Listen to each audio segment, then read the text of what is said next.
Ooh.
Hmm. But I finished my pizza like 4 minutes ago, Morri. The pizza is long inside of me. Anyway, let's go.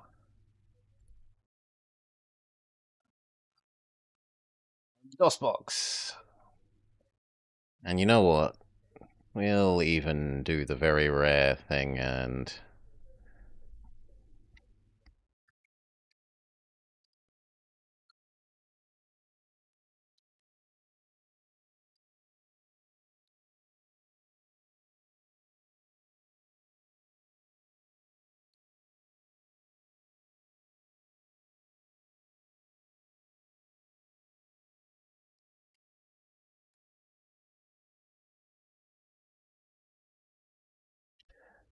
One quick sec. The elk, moon, murder. Boop. Yes. Okay.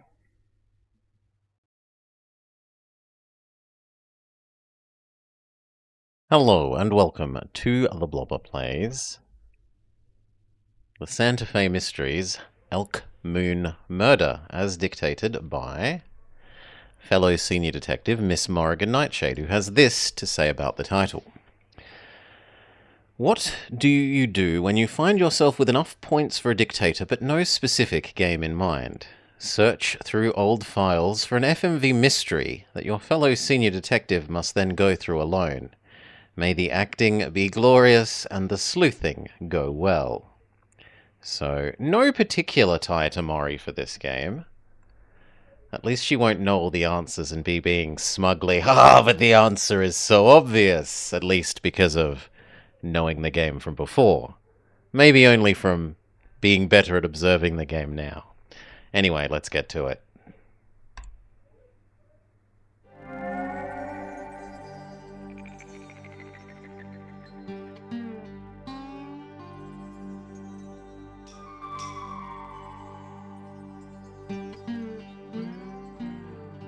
Santa Fe Mysteries. That's quite loud.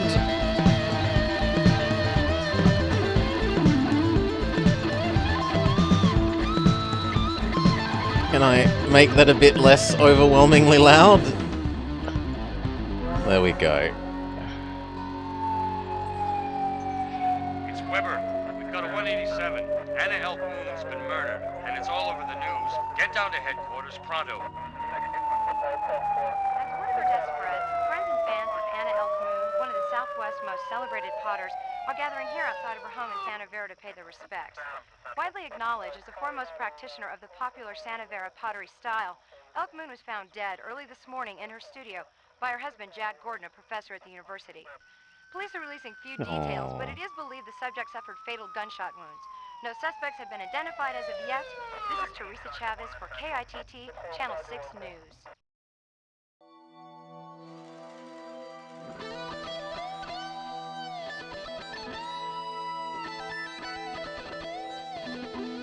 Day 1.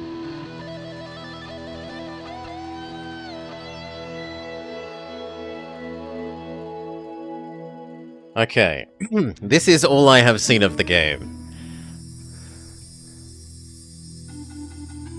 Day. Okay, there's a location we can go to. Police headquarters. And nothing else seems to... Oh! Our phone? PDA? It's a PDA. Help? Time costs. Order, test, or trace, 15 mins. Take a picture. Taking a picture takes 15 minutes? There is no cost to review your notes. Forensics. Order a forensic test, 15 minutes. Review a forensic test, 15 minutes. Each test requires 3 hours to process. Traces. The van trace and phone trace each require 3 hours. Library. Read articles, 15 minutes. Interviews. Questions, 15 minutes. There is no cost, however, to replay interviews or notes that you've already taken. Alibis. Order a verification, 15 minutes. Review a verification, 15 minutes. Each alibi verification takes 3 hours to process. Mongoose Tavern. Visit the Mongoose Tavern locals, 15 minutes. Police headquarters. Issue an arrest warrant, 15 minutes. And there are more pages. Quit to close your PDA. Click to access information concerning items which have been entered into evidence. Okay, the evidence tab shows us evidence. Sensible enough. Mail. Click to access email, forensics reports, and alibi verifications. Okay, case files. Oh no. Mail is about things that you've sent out for tests. Sure. Click to access all information regarding suspects, informants, and their respective alibis. Case files. Photo. Oh, it's going to break down each one. So case files has photo. Click on the desired photo. Drag them to reorganize. Prioritize? Click to access the Prioritize Alibi Verifications page. Key to alibi verification symbols. When the cursor rolls over an object, information about it will appear here. There are drop-down menus. There are maybe hover tooltips from the sound of it. Close the viewer button. Back to the previous question. Play the response to a question that appears in the window. Go to the next question. Hitting spacebar during a movie will interrupt it, so be careful not to do that. Current. Alibi being verified. Pending alibi verifications. Number denotes the order in which they will be checked. Click to drag to change priority. Progress bar. How close they are to completion. Any information which you've been able to glean from first interviews will appear here in bullet point form. Use the previous page and next page icons to travel through. Click on Photos to access photos. Prioritize access to alibi verifications the same. Key to the statuses of forensic testing. All of this feels like just UI. UI. Mark priority.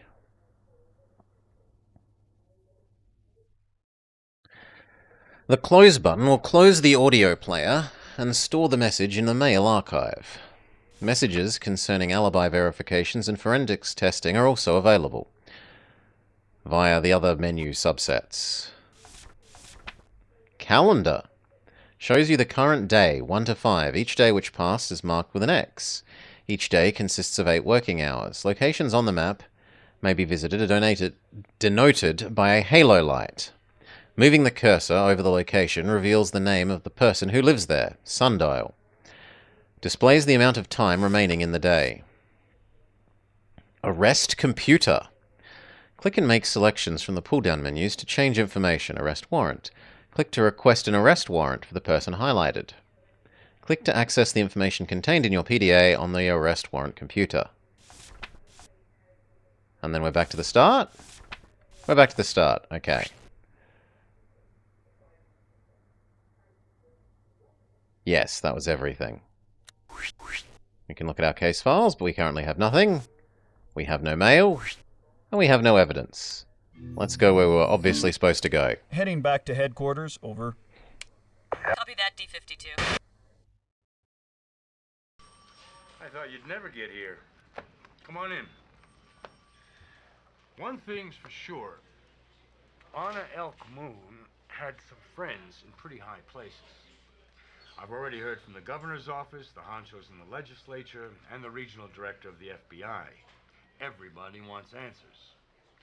I told them I got my best people working on the case. Just don't make a liar out of me, huh?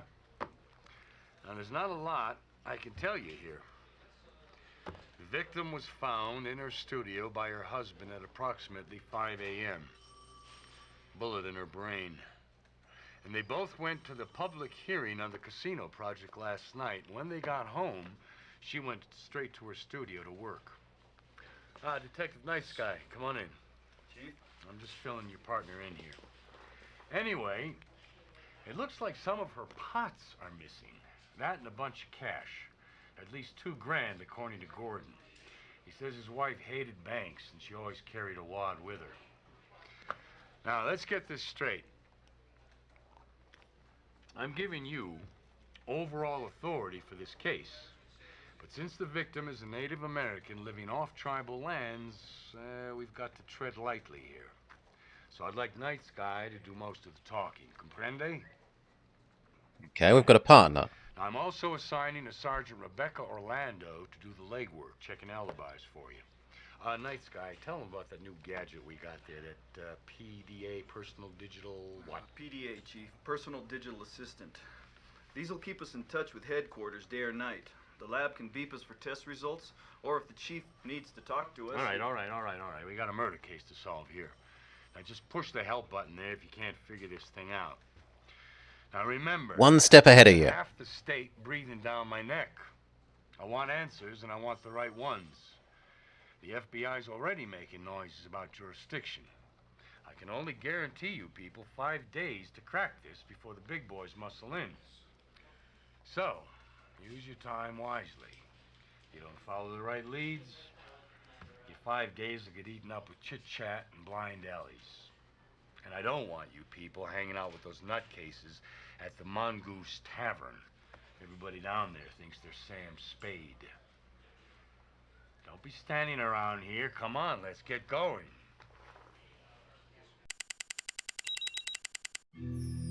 Click, click, click, click, click. Our PDA is flashing. Detective Rebecca Orlando here, reporting for duty. Hey, detectives, forensics will be closing off the crime scene in 7 hours, so you better get over there, pronto. Only 5 days to solve the mystery. Good luck. Time flies in Santa Fe.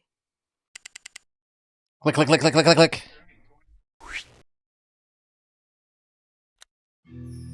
Alright. Crime scene. D-52, we're on our way to Jack Gordon's, over. 10-4.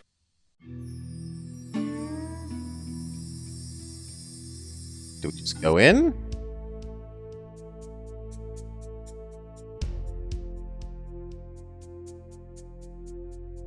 What are we meant to do with this picture? We take a picture of it? Order of forensics. Take photograph. Review notes. Okay? Do them both.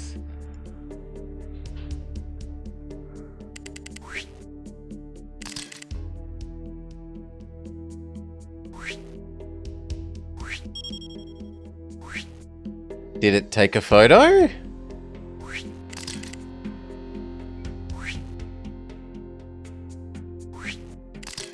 Yes, you can take more than one and it wastes the time again and again. Okay.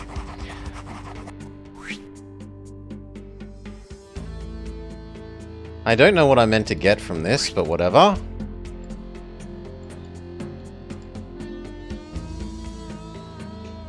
$500 for fixing a pot?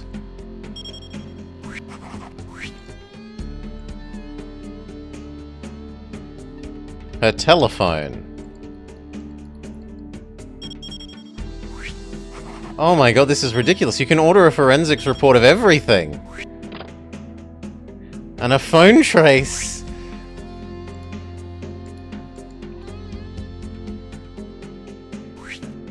Yes, it's a proper rotary phone.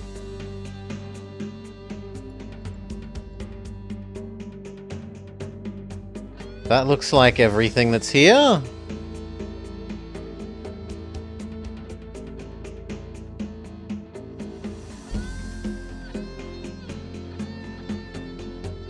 So, I might as well write this down, I guess. Elk Moon's house, or the studio. Letter about restoration of pot. $500.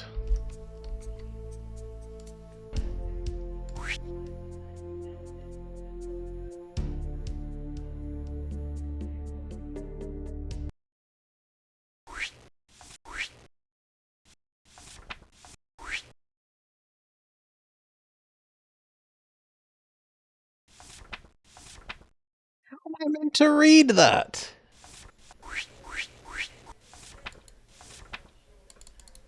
It's tiny!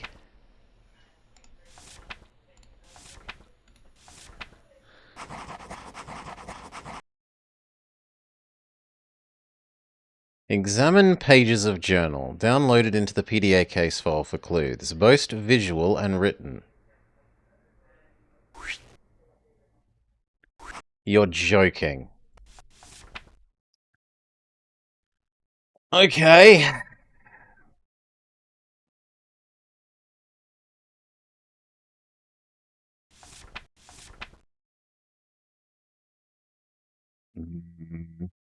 There's something about the stripy nature of the pot.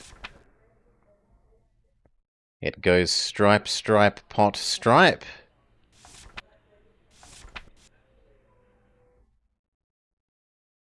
Yeah, I do not know what clues I'm supposed to be getting from this. I think that's asking for a bit much.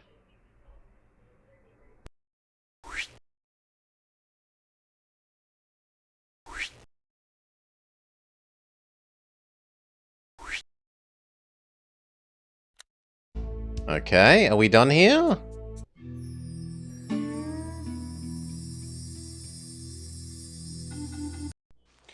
If we could begin with your name and occupation, relationship to the victim.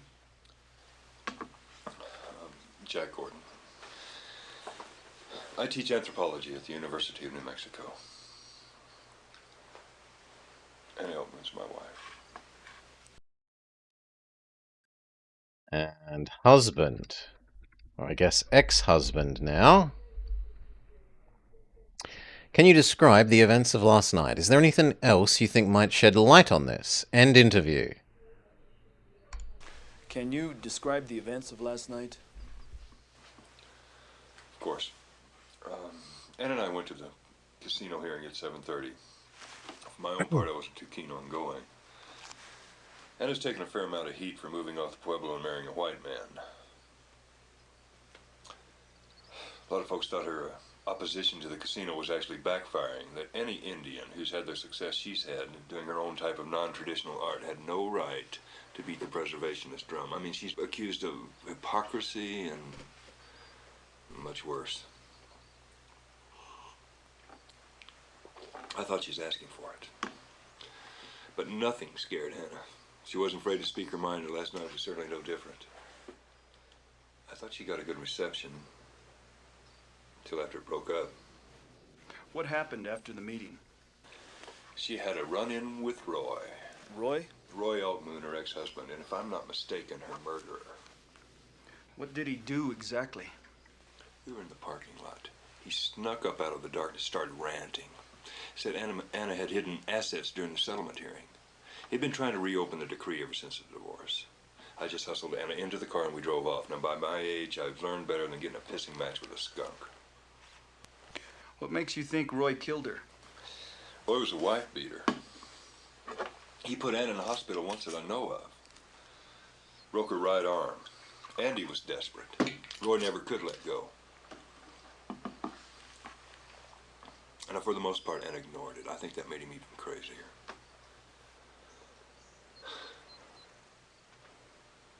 You know, I'd actually stopped drinking. For Anna's sake. Now what's the use? Did you drive home after the meeting? Is there anything else you think might shed light on the fine? You drove home after the meeting? We must have gotten home about 10:30. I went in the house to bed to watch TV and I went out to work in the studio. She's been all gung-ho about this pot she's been cleaning for Astrid Ames. It's some super valuable piece that's being returned to the Pueblo. You know, for all I know, that's what they were after. Anyway, I must have fallen asleep. The next thing I know, I wake up and there's television static. It's 5 a.m. and Anna's not there. I went out to the studio. That's when I found her. Call the police. Didn't you hear anything? Any gunshots? You didn't hear anything? Gunshots? No. Anna said I could sleep through Armageddon. Didn't hear any gunshots.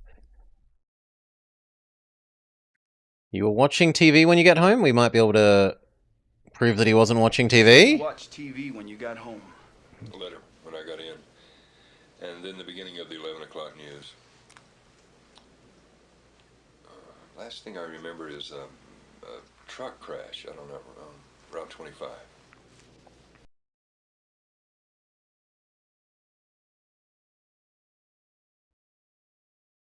Anything else you think might shed light on this? Is there anyone else you think might shed some light on all of this? And I'd been working with an anti-casino group, I forget the name. It was run by this young guy named Paul Balin. They've been spending a lot of time together the last few weeks. You could ask him. He might have an idea or two. Oh. And McCorse. Who's McCorse? McCorse is this guy that Anna used for the garden. She caught him snorting coke on the job and fired him. Well, he harassed us for a while. Kept calling all hours of the night, claiming we owed him money. This was, 4 months back.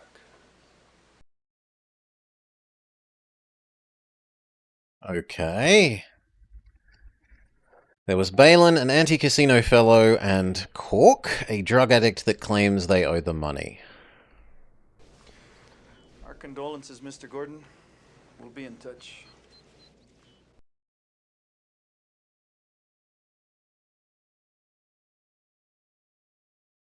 That guy really knows how to booze it up.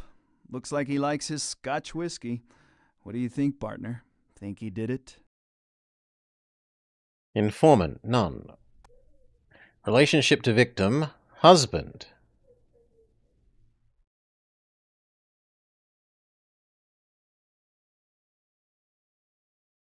Not husband's ex-wife. Husband, motive.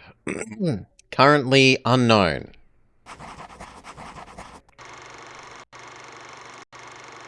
Order alibi verification? Sure. Verify that he was watching TV.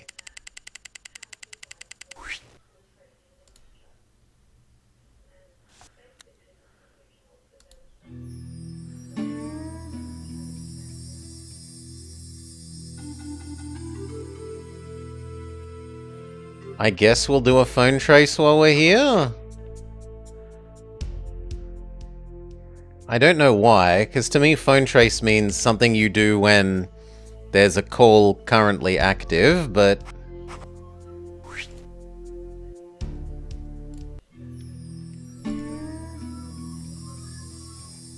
Okay, there's a whole bunch of new places. Library. Astrid Amy's. The Mongoose Tavern. Roy Elkmoon. Paul Balin. This was the one that was a fellow anti-casino person. Tom McCourse. That's probably the one that I thought was Cork, that was the drug addict. Let's try... D52, we're on our way to see Tom McCourse, over. Okay, 10-4 D52.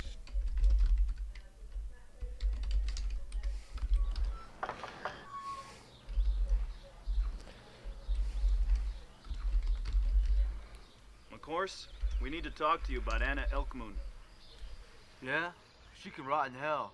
I ain't seen her since she fired me. Gotta be 4 months ago. Ex-worker of deceased. You carry a gun, Mr. McCourse? Had a run-in with the law a few years back. They took away all my guns. Don't need them anyways. I'm not such a good shot, but I do take out a coyote now and then.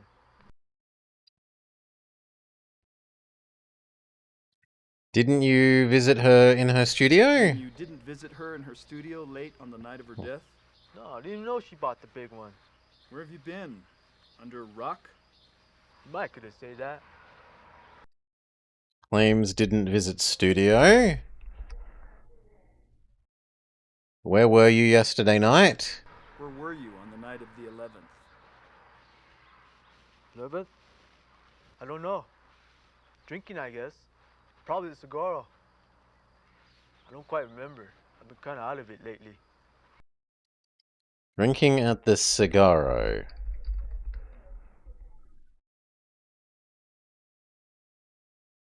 You had a run-in with Anna Elkmoon that got you fired, is that right?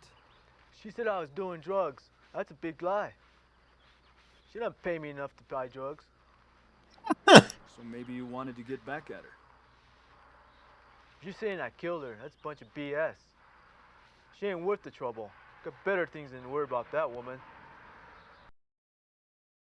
Okay, that wasn't much info for our 15 extra minutes spent asking that question. Look, I gotta go. Phone's ringing. Maybe we could do this some other time. What does Night Sky think? Oh, he did it. Problem is, he wouldn't know if he shot someone or if they shot him. Informant, relationship to victim ex-worker? There's no ex-employee. I'll put employee because it's the closest. And then vengeance for being fired.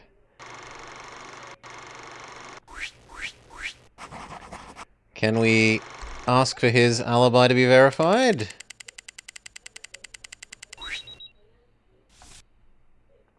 Forensics, torso. On the torso, I found there were no signs of struggle or physical assault. No defensive injuries, no bruising, other than post-mortem blood pooling. My guess is that she knew her killer, or that she was taken by surprise before having a chance to resist. Otherwise, there's a good chance we'd see scratching, foreign skin under the fingernails, that type of thing. From liver temperature, blood pooling, and rigor state, I'd put the time of death between midnight and 12:45 a.m. And by the way, the autopsy shows the victim did not smoke. Death, midnight to 12:45.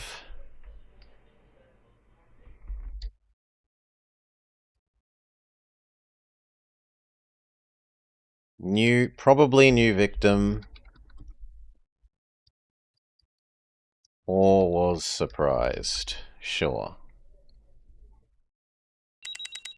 There's an important lead from Carrie March. The chief requests that you proceed to her residence immediately. Go to Carrie March. But I want to listen to this. I suppose I should obey the chief.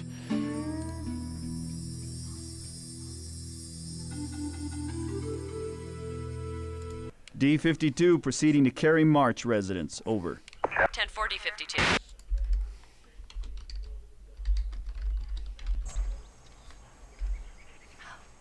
Officers, I'm so glad you responded to my call.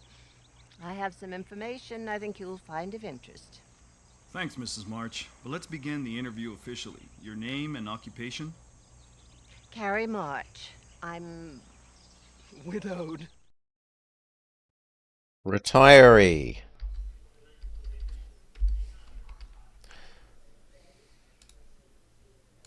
And what is it you think might help our investigation? Yes, well, you see, everyone knows that Anna left Roy Elkmoon to marry Jack Gordon. That's yesterday's papers. But what isn't so well known is that Jack left his wife, too. Karen Gordon. And Karen had been a friend of Anna's. That's how she met Jack.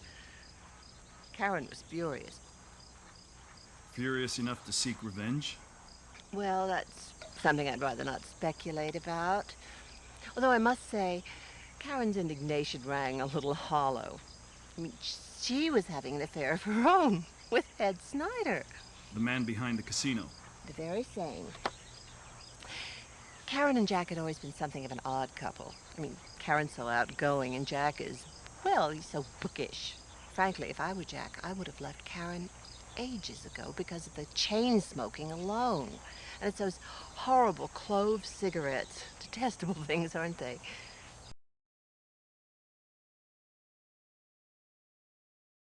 There is so much there. There was so much there, and I didn't get down almost any of it. Anna left ex-husband for new guy.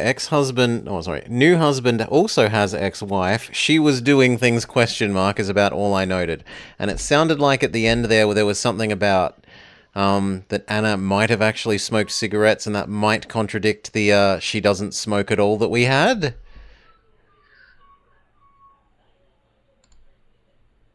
No, it's fine, because we can re-watch these at no cost, Morri, but it would be nice if I managed to get it all down on the first go.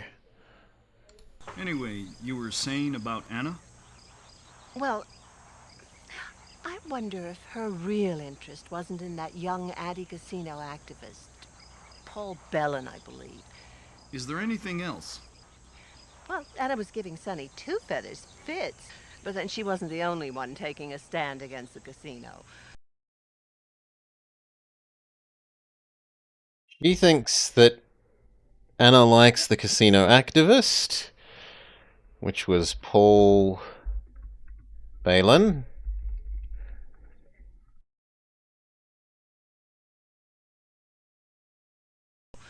Sonny's working with Ed Snyder, isn't that right? Well, they both want the casino plans approved, but I'm not sure you could say they're working together. I mean, Sonny represents the Indian faction that supports the project, and Ed is, well, in it purely for the money. But the casino advocates aren't the only ones Anna rubbed the wrong way. There was Frank Delgado, for instance. Oh, good lord.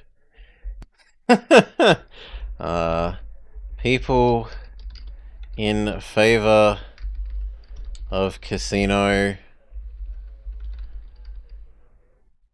might be suspects. But also Frank Delgado of the Delgado Gallery. The Delgado Gallery? He had been Anna's dealer for the longest time. Now, a lot of people give Frank the credit for Anna's skyrocketing success. Quite the savvy marketer. And then, out of the blue, Anna left him 3 months ago. Left the gallery for another middleman? Yeah. Given the growing demand for her work, she felt she could sell directly to collectors, but it's only half the story. Anna and Frank had a knockdown drag-out at the Mesa Cafe just 10 days ago.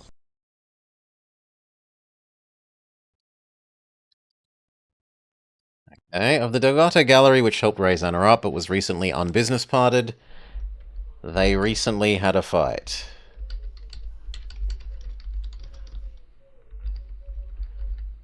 Physical.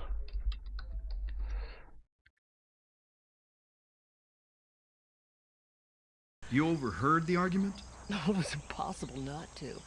Frank said Anna still owed him 2 pots. He said if she stiffed him, he'd destroy her. Anna just laughed at him. Poor Frank, you should have seen his face. Last time I saw that shade of crimson was on one of Anna's pots. His warning that he'd destroy her, was he any more explicit? Well, he stopped short of a death threat, if that's what you mean, but I'd certainly talk to him if I were you.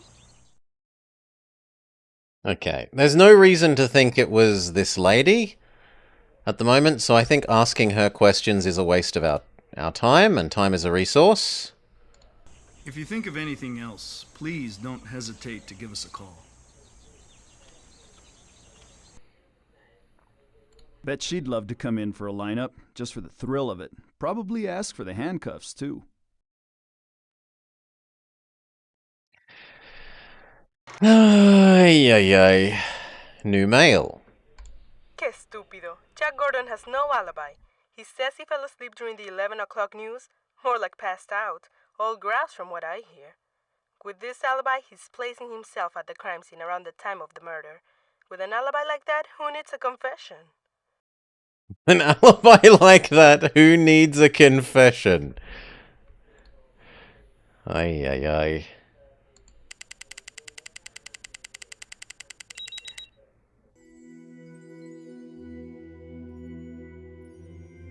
Day 2 already. I've only spoken to 2 people. I suppose 3. Druggy, pot maker, the husband, and white lady. White retiree lady.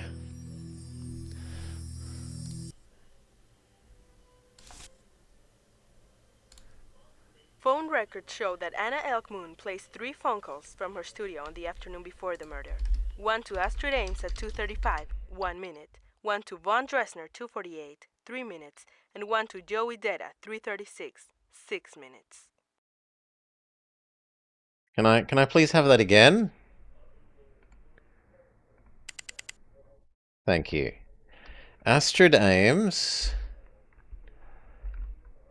Vogan Dressner, and Joe Edita.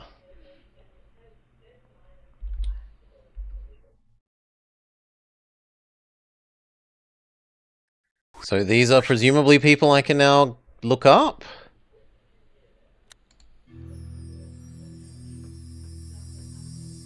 Yes, we can go to Astrid's.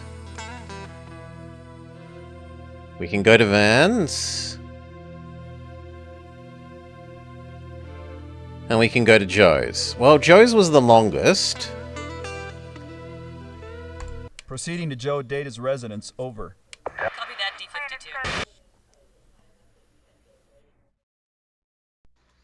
I hardly have to ask the Pueblo's medicine man his occupation.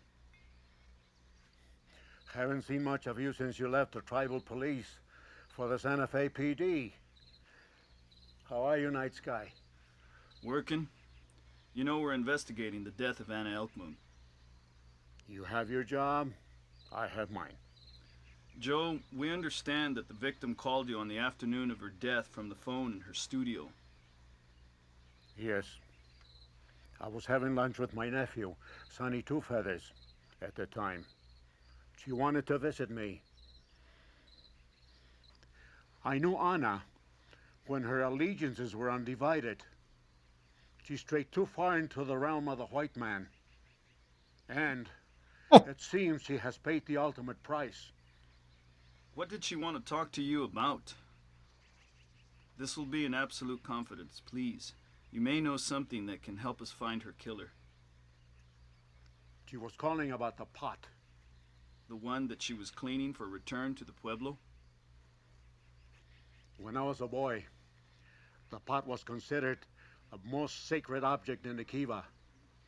One day, it disappeared, stolen by a pot hunter for riches. I remember my mother talking about a great Kiva. It contains the greatest artifacts of our tribe. It was created when the Spanish first came, bringing their religion. They drove the Corn Mothers away, and they put things in this kiva for protection. The location was a great secret. Only the most important elders knew. One day, there was a raid, and the Spaniards killed nearly all the old ones. So no one knew where to find the kiva? There were whispers, dreams, rumors. Are you saying Anna died because of some kind of spiritual violation? Or because someone wanted to get their hands on that pot? That I cannot say. Go with the spirits. I fear the pot has not claimed its last victim. He thinks ghosts did it. I don't know. Anna and Joe? He's always been disappointed in her. Says she's not good for our people. But kill her? I don't see it. Thinks ghosts did it and that she got what she deserved for straying into the land of the white man. Relationship. Acquaintance? Motive? Jealous that she has the pot that was part of their tribal heritage, or greed for it, or robbery for it. All of those would make sense. Let's leave it with none. I don't think we care about verifying his alibi. He doesn't seem like he's the guilty party.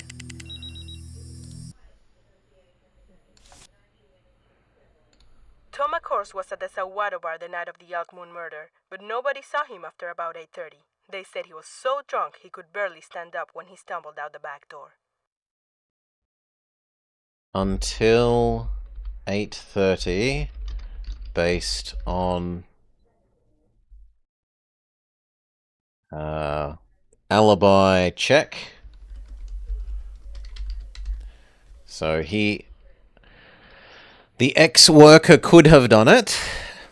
His alibi does not hold up to precluding him from being the murderer.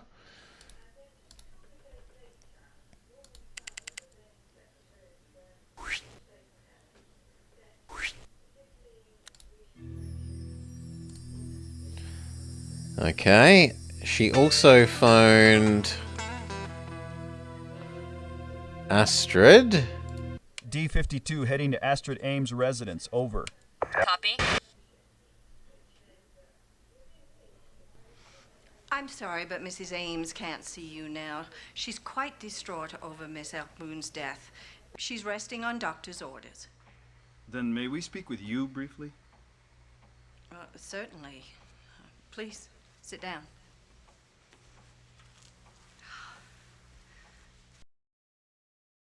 Okay. Astrid is in bed with the vapors. Instead, speaking to her maid. What was it? Ingna? You're Mrs. Ames' housekeeper? Assistant. I have been faithfully at her side for almost 17 years. Did you know the victim? I didn't know her. Mrs. Ames owns several of her pots, and Miss Elkmoon was cleaning a pot for us in preparation for returning it to the Santa Vera Pueblo. There's some indication the pot may have been a motive for the murder. That pot has brought nothing but grief to Mrs. Ames. Grief? In what way? No, well, it's not for me to say, but... Well, Mrs. Ames has had a difficult time with her only living relative, a nephew, Ronald Ames. When the story came out in the newspaper about Mrs. Ames returning the pot to the Indians, he came over and exploded at his aunt. Said she had no right to give it away, and that he forbid it. Astrid's nephew doesn't want pot given away.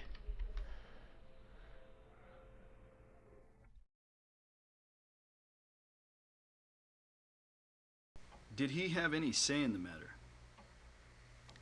But the pot was left to Astrid. Oh, forgive me, Mrs. Ames by her sister, Bernice. Ronald Ames' mother. She died several years ago, and the poor woman foolishly promised her son that Astrid would leave the pot to him in her will. And did she? I mean, before she offered to return it to the Pueblo. I don't know. But I do know that Ronald Ames is a greedy, selfish young man. He accused her of squandering his inheritance, and that's when she asked him to leave.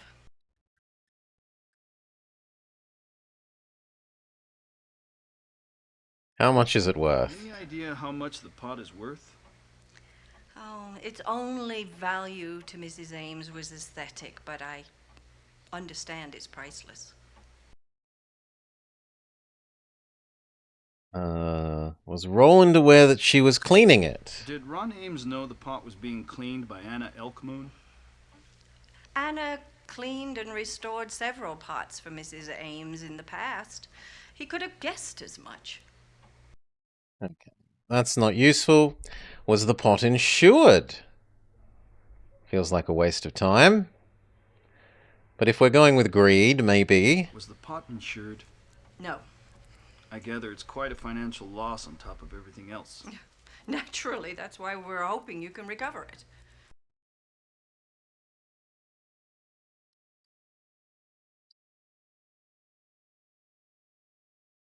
Okay. Did Miss Moon call Mrs. Ames any time on the day she was murdered? Yesterday? Not that I'm aware of. Ooh, she says no phone call. Liar! Phone call that she knows. She might not be lying. She might just not know.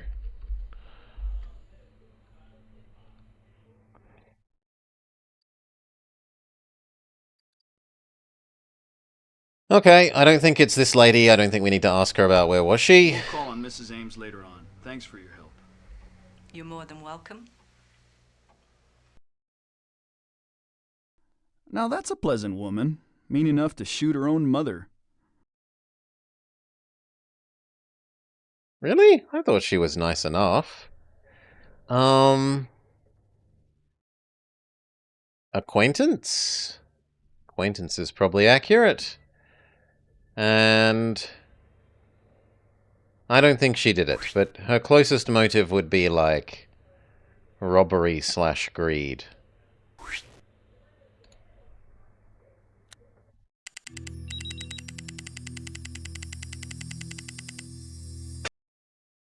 I just got another call from the governor's office. He says his constituents are bombarding him. Now, I told him you two were getting very close.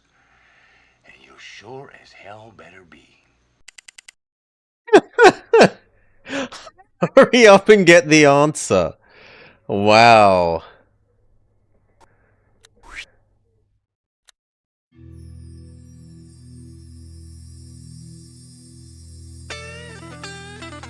Do we pursue the last phone call? Let's pursue the Heading last to Von phone call. Dresner's residence. Over. 10-4. Your name and vocation? Vaughn Dresner. I'm curator of the Lascaux Institute of American Indian Art here in Santa Fe. I gather you're investigating the death of Anna Elkmoon. Art gallery? Question mark? Man? The Institute would never knowingly purchase a piece of stolen art, would it? Well, there was an incident a few years ago when a certain historic basket came into our possession. It turned out it had been illicitly obtained. The Institute was cleared of all responsibility, and we have taken steps now to make sure we are not imposed upon as easily again. If I were you, I'd try talking to Anna's ex-dealer. Frank Delgado, right? Frank's always turning up the most amazing pieces. And I'm not sure he's always as scrupulous in ascertaining their origins. Not that I'm accusing him, but I certainly hope that whoever does buy it knows what he's getting his hands on. They were tricked into buying the basket. We know from telephone records that she placed a call to this office on the afternoon she died. Yes, she did. She called about the pot she was cleaning for Astrid Ames. So you had some prior familiarity with the pot? I'd first heard of it when I was a graduate student, more than 30 years ago. It's an extremely important and rare artifact, a seminal work of the late Anasazi period, a key transition piece that influenced many pots made afterwards.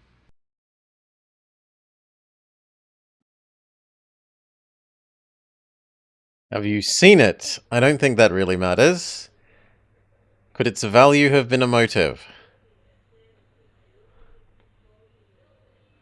I mean, we already know it's expensive, so this feels like a waste of time as well. But maybe he'll say who it's a motive for? That the value of the pot might provide a motive for someone to kill Anna. I'm afraid that's beyond my expertise.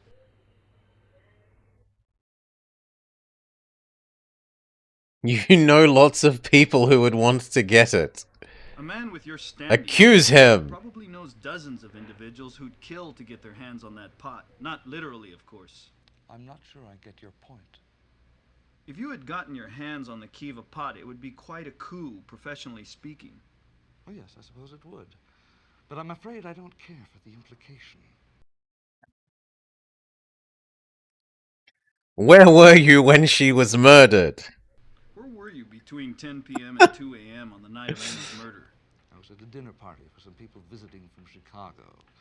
I left about 10 o'clock. I stopped at Chez Katrine for a nightcap and got home about 10:45. And yes, I live alone. At dinner party at time of murder. What was the call about? Well, she was rather cryptic, actually. It seems there were some unusual markings on the pot that she wanted my help in interpreting. We were to have visited the next day.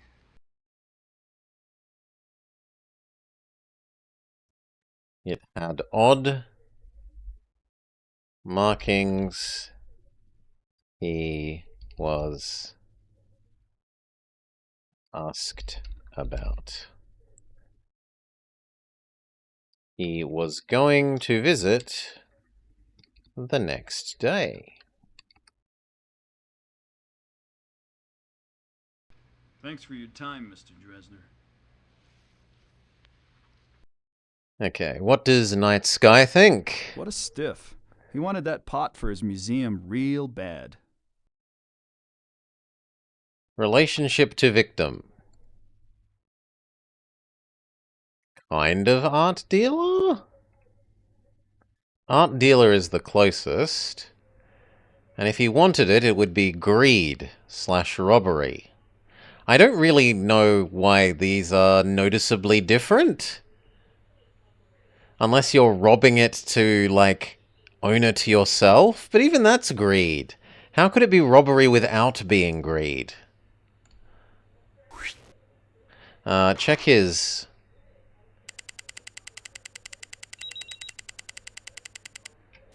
being at the... what was it? Dinner party. There's been an anonymous tip that a green Econoline van was parked outside the Elkwood residence the night of the murder. We're running a 2829 registration check on all in-state green Econoline vans in the Santa Fe area, and we'll email you the results via your PDA.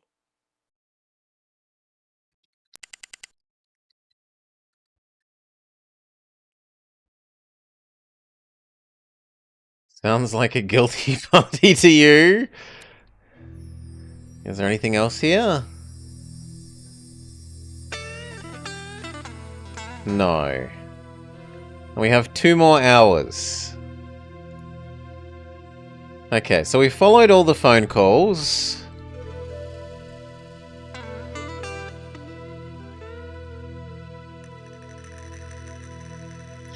Should we... No, they checked the bar for us. I'm inclined to go to Paul Balin's and find out if he will tell us more about the other pro casino people. If he exists.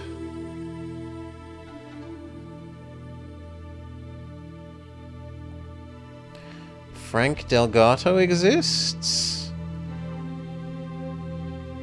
What was he?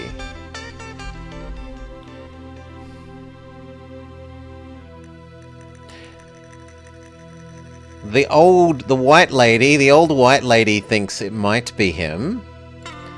We're gonna follow up the old white ladies. Karen Gordon. Astrid Ames.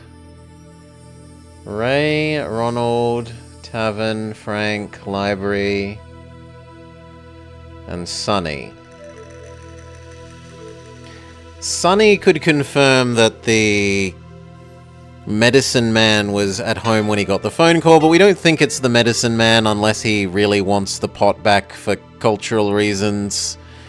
And I don't know. I don't buy that. So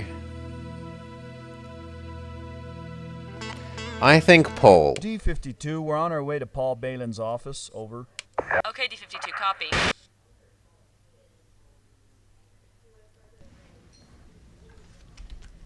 What a smashing vest. I was hoping you'd come.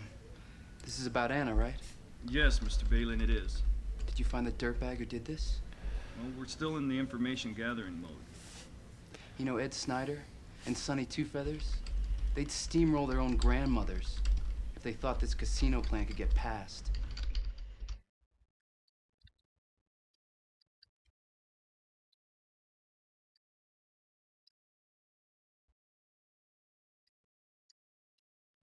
He thinks Ed and Sonny would murder to get the casino to happen? Are you accusing either one of them of a murder? Well, I have no proof. Am I jealous of the vest? They were tied up in it, yes. I have no need for vest jealousy.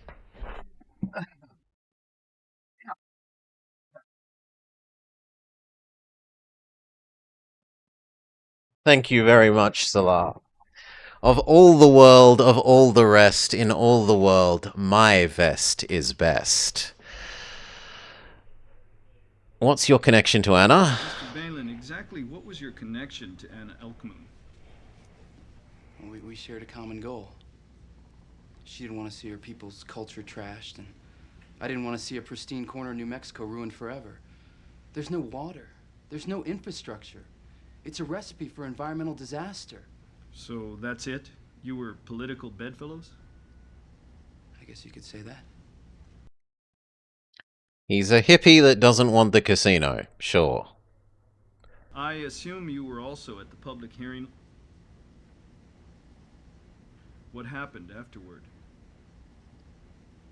Well, we'd arranged to go over some strategy for the upcoming vote. We agreed that I'd come over to the studio late.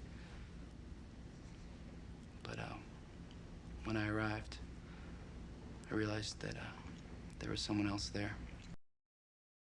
But does he like trains? I mean, he's a respectable vest wearer. He must be innocent, regardless of his train-liking status.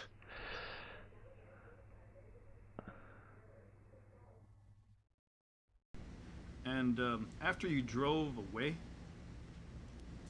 I went home. I have a roommate. She saw me come in.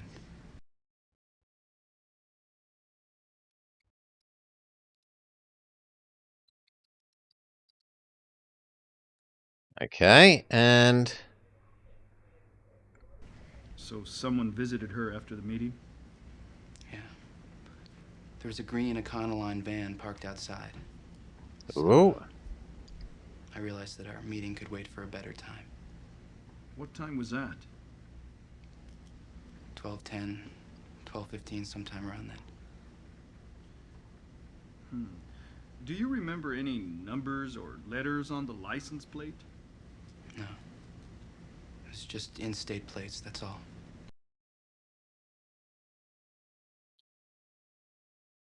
It had in-state plates, which I assume means, like, each state has their own license plate stuff. But we have that here. South Australia license plates are different, and New South Wales license plates, etc. So I assume that's the same in American, that's what they mean. Okay. Thanks for your help. We'll be in touch.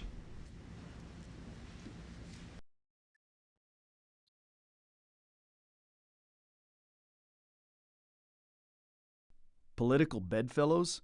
Way I see it, Paul Balin finds Mr. Greenvan over there doing a little voting of his own, and Anna gets the big veto. I don't understand what that was meant to be implying, but okay. So he is either an acquaintance, or you could claim that they're co-working on anti-casino. We'll go with acquaintance for the moment. We don't think he did it. We can check his alibi.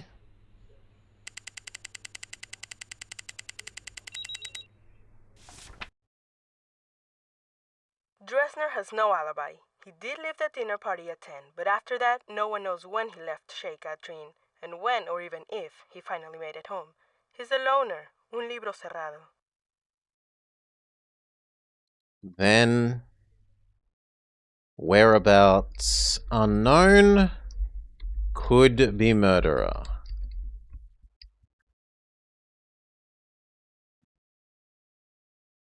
Alibi check.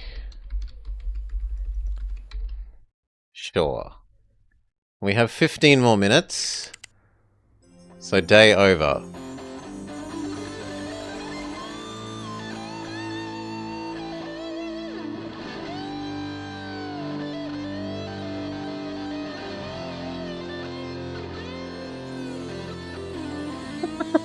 I do not feel more than halfway towards the answer.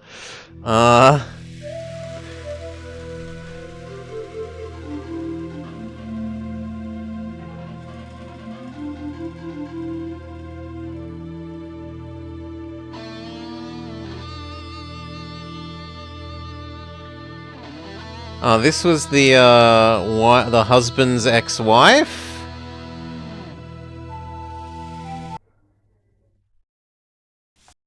Also, the van results. 3 green Ford Econolines are registered in the area. 2 here and 1 in Albuquerque. But that one's a conversion van with customized windows. Of the 2 here, 1 is registered to Tom McHorse, the other is registered to a corporation, FG Limited. FG Limited is owned by Frank Delgado. Okay, the plate check says...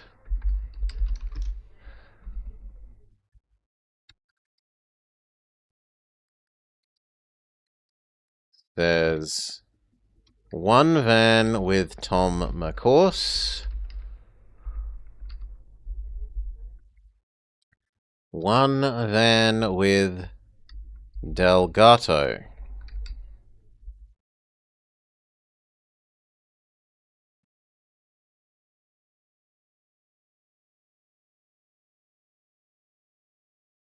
Sure. Why can't I quit? Let's go ask Delgato about the van. We're on our way to Frank Delgado's gallery. Over. 10-4. A couple of formalities we have to get out of the way. Your name and occupation? Frank Delgado. I own this gallery. We sell Indian art, both old and new. Seller of Indian art. According to county records, there's a green Econoline van registered to your company. Yes, my company owns a van. We use it for business purposes only. I don't own it personally. When was the last time the van was used? About 2 weeks ago, we drove it to Don Juan's for a new fuel line. Claims van unused for 2 weeks. Can we check this?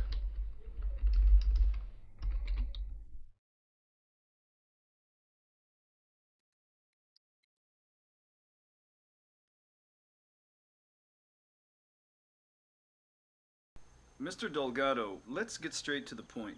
We hear that you were displeased with Anna's decision to leave your gallery, that you became verbally abusive and you even threatened her. That's absurd. I was upset, of course. I had invested thousands of hours in Anna's career and reputation. I had a right to be upset. But threaten her? At the Mesa Cafe 2 weeks ago? Who told you that? That old harpy, Carrie March? The fact is, detectives, Anna owed me 2 more pots by contract. But what she delivered was second rate. And I told her so.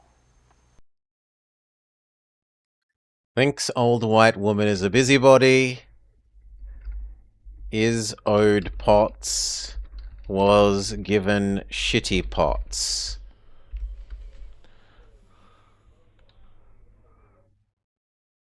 Why did Anna leave the gallery? Anna said she wanted me to decide between selling old and new material. But the truth is that was just a ruse. What she really wanted was to find a dealer that would settle for a substantially smaller commission. That was Anna's dirty little secret. Money. It all came down to money. Claims Anna wanted new dealer with smaller cut.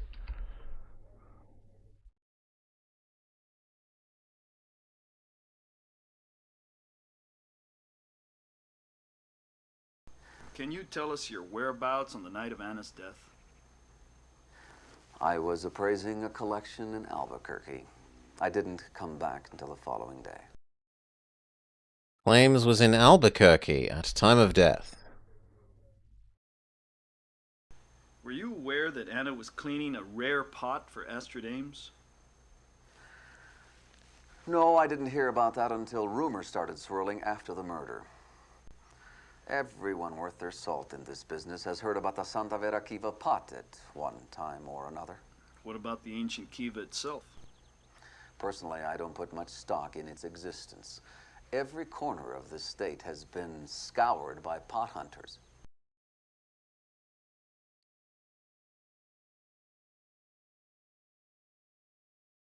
Needless to say, no one has tried to sell the Kiva pot to you? If anyone is foolish enough to think I'd buy it, I'll let you know, Detective.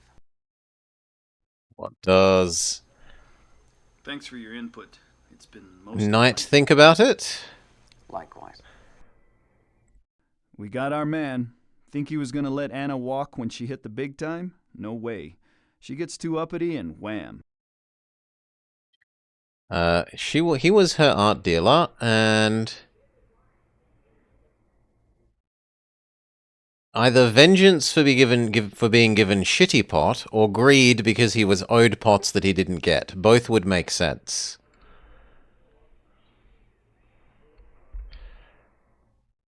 Or potentially even vengeance for being abandoned as her art dealer. Both of those. Can we check his alibi about being in Albuquerque?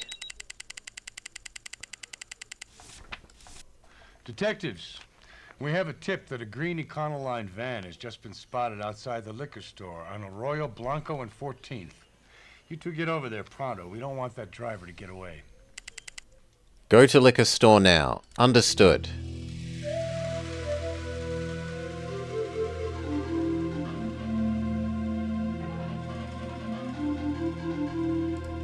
D-52 to the liquor store, over. Copy.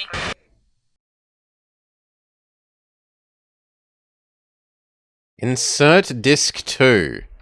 Give us a sec. Boop. And then...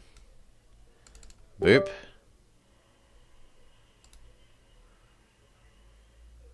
Okay.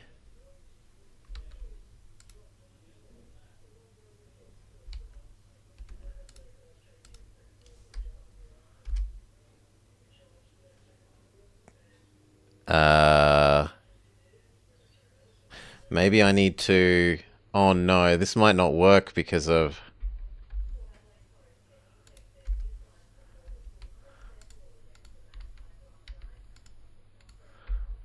Please? Do you think that disc 2 is in?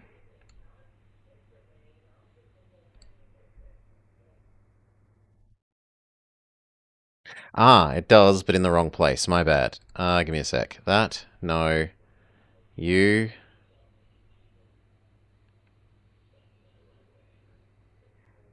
Why can't I get you to be... That's even worse.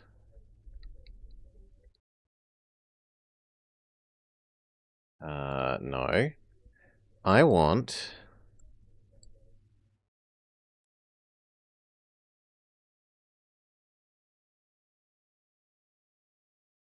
that, and then...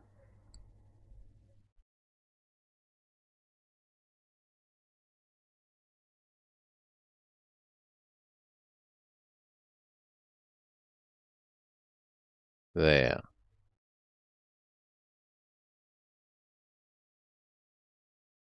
Yes, okay. That should now see the right CD is there. Please? Tom, of course. Yeah, what do you want? Can we take a look in your van? Go ahead, you got nothing to hide.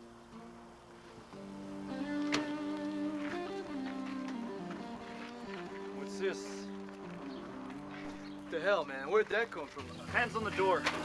Tom, of course. I'm placing you under arrest for the murder and the robbery of Anna Elkmoon. You have the right to remain silent.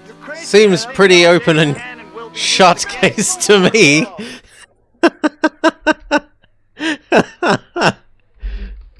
Go to liquor store based on green van sighting. McHorse there. Lets us look in van. Gun pots under blanket. Arrest him.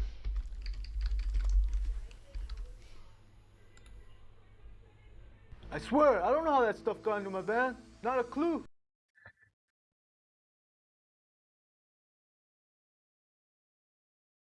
We already asked him what he's doing on the night of the 11th. He was busy being drunk at the... What was it called? The...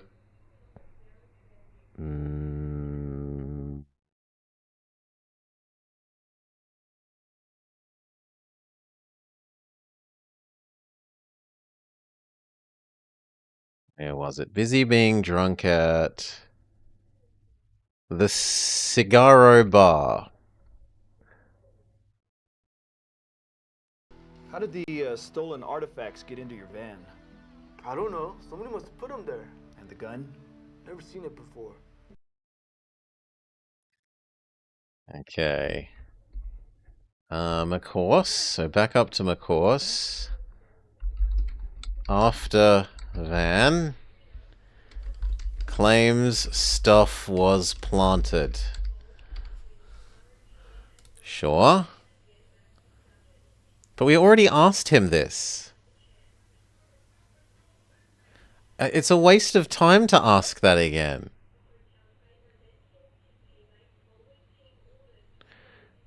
But maybe now that we've checked his alibi, we can say we know he left early? Where were you on the night of the 11th? I told you, I was at the Cigar Bar all night. I arrived there around 8. I was there, I swear.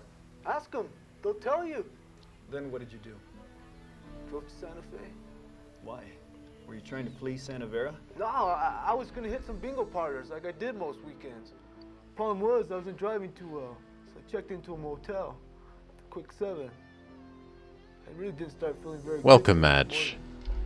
G'day, g'day. I hope you're having a lovely day. Please, no spoilers. I expect that you know this game inside and out, very possibly. Please let me find out on my own. Okay, we couldn't confront him. To have a lawyer? Yeah. Sure.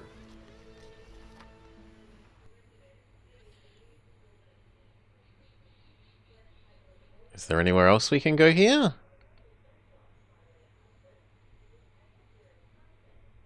We appear to be stuck.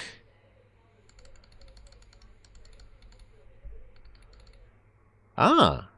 Ballistics show rifling marks consistent with a gun that killed Elk Moon. This was definitely the murder weapon.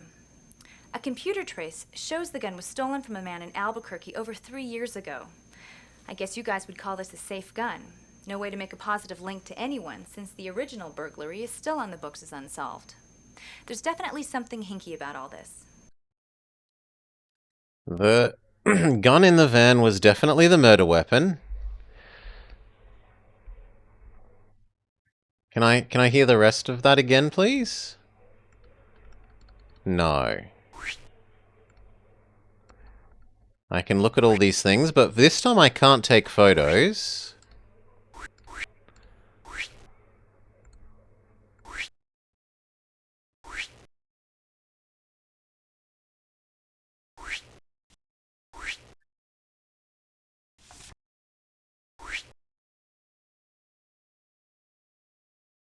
I'm not sure how I hear that again.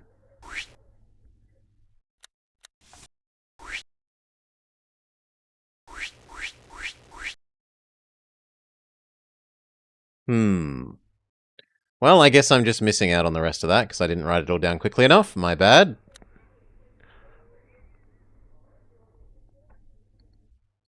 I don't know why looking at these would be interesting. Other than to see that the various pots are different, and maybe being like, oh yes, we like pots.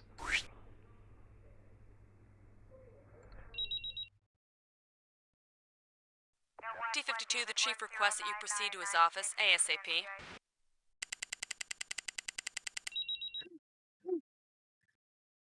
And we checked Paul Bellen's... the whooshing noise? Or the clicking noise? There's a clicking noise. There's a... What do you mean when we... whoosh, go in and out of things? I have no appreciation of fine pot craftsmanship. No. Philistine that I am. His roommate says he showed up at 11:30 and they watched Leno together. There's no way he committed the murder. Okay, he's completely innocent. Totally not the murderer. Alibi checks out.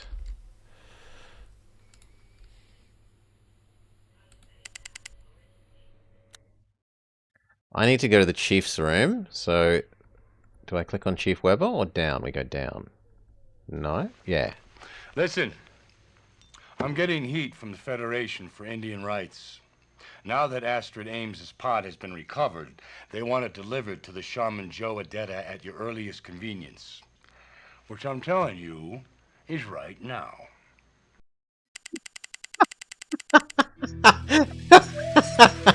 I am your boss. Your earliest convenience is when I say so, and that is now.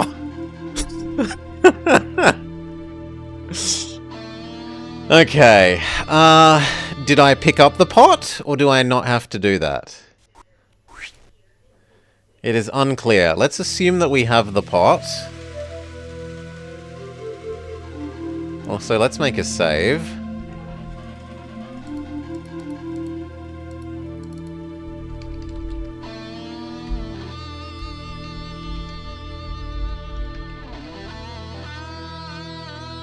Why won't you let me turn off caps lock?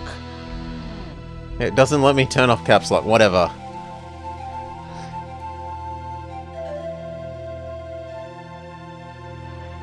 Proceeding to Joe Data's residence, over. Copy that, D-52. Back so soon? We found the missing pot in the possession of someone who may have killed Anna. Chief Weber wanted us to give it to you, as Miss Ames intended. But the DA says it could be subpoenaed in a preliminary hearing. Thank you.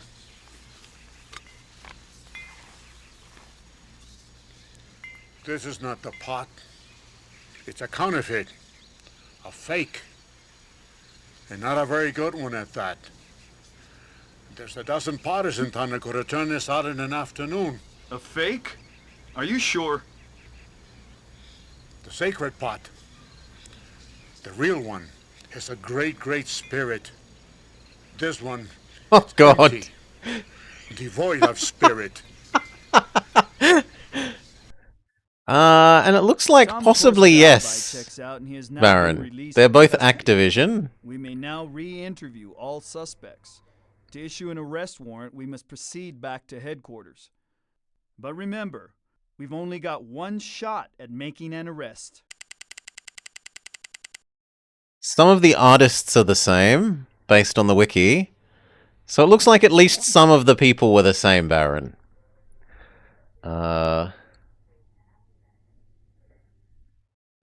Okay, anyway. Following this, we went back to...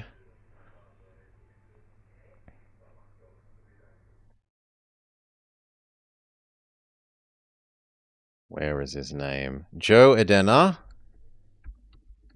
After Van slash...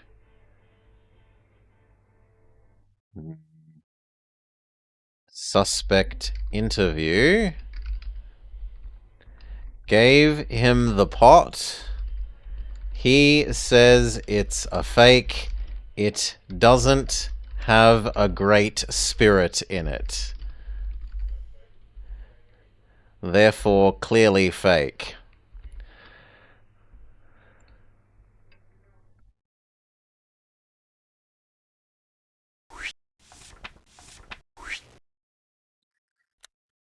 I mean, as far as I'm concerned, we've succeeded, right? Guy found with gun and pots in his van.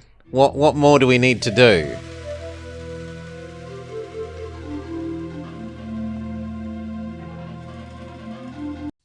We're on our way to Frank Delgado's gallery. Over. 10-4. I want to see if we can find the van here.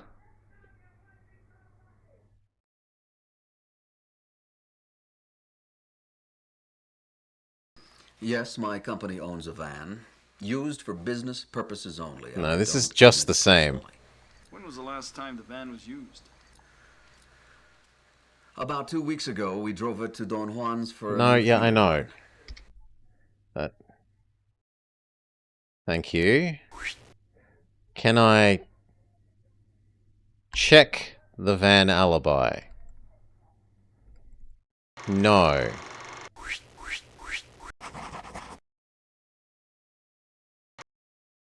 So I can't ask for that to be checked?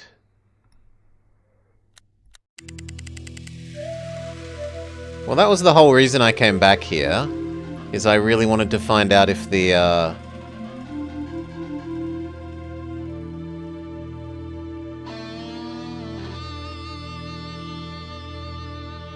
Also, there's nothing else here but to leave.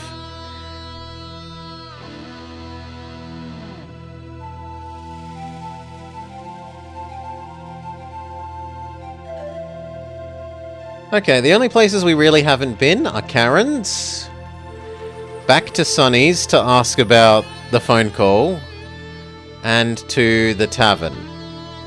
Let's find out about the husband's ex-wife.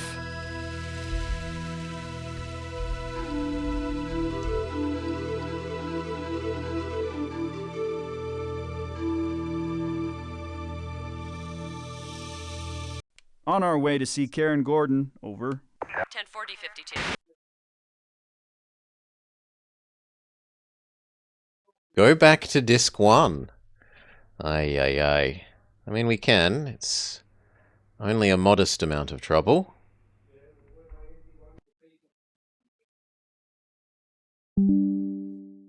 Sorry about the didn't. That's changing the disc. Your name, please, and your occupation? My name is Karen Gordon. I'm Jack Gordon's ex-wife. And if I'd had any sense, I'd have ditched the name when he ditched me. She's a professional ex-wife. I sell real estate. Oh no, there we go. No. She's a realtor. Not a professional ex-wife. I'm sorry. I was jumping to conclusions. You were a former friend of the victim? Yes. Until she decided that friendship meant stealing my husband. You see, Jack was looking for an Indian artist to talk to some of his students, and I suggested Anna. I guess I only have myself to blame, right? Do you still love your husband? Do you still love Jack Gordon? Oh, please, Mr. Night Sky, I do have my character flaws, but masochism does not happen to be one of them.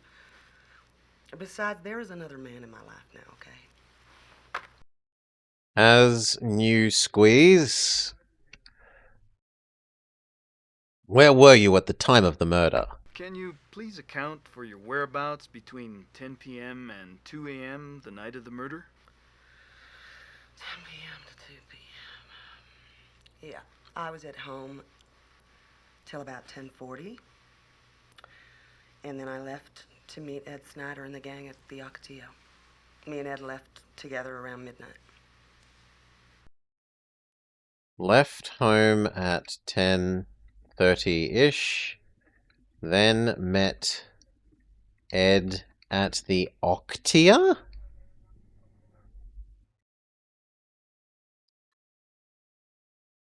Left at about midnight.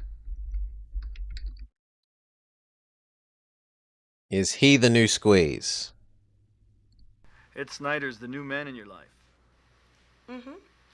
Yeah, we've been seeing each other for a while. Is that a crime? No.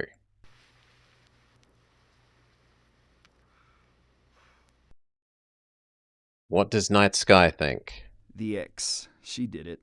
Call it my masculine intuition. He thinks The professor everyone dumps did her it. For Anna, she's plotting revenge ever since. He literally thinks everyone has done this.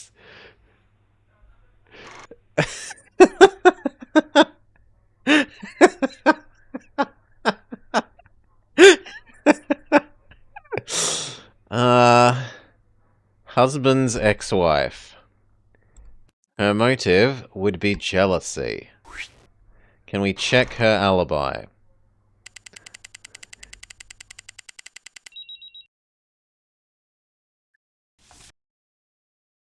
Delgado only wishes he had even half an alibi. He insists he stayed at the Best Western in Albuquerque the night of the murder, but there is no record of it. Oh! Delgado, his alibi is fake! Exclamation mark.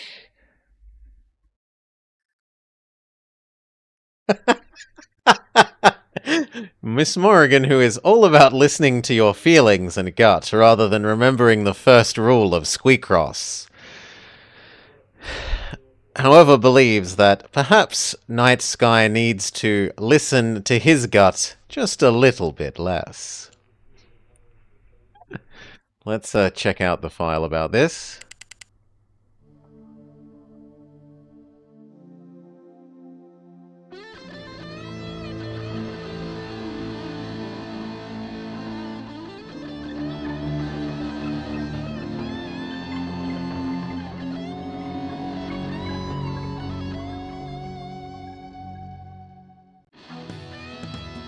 I'm not able to?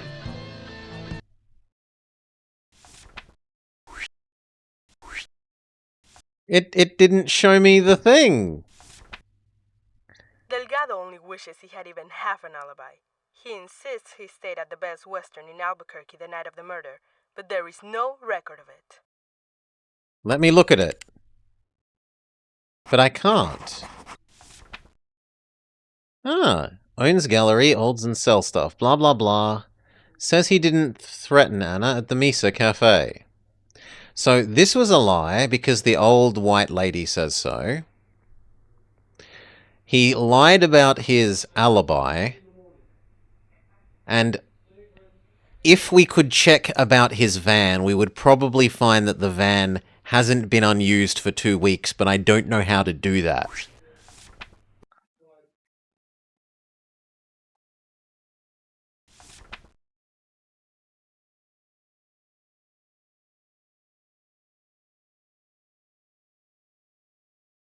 Last driven to repair shop for new fuel line.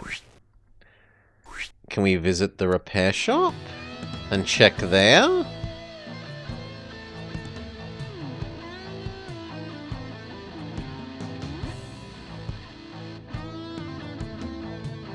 So now the only two people we haven't visited are Sunny, the police again, the tavern, and the library.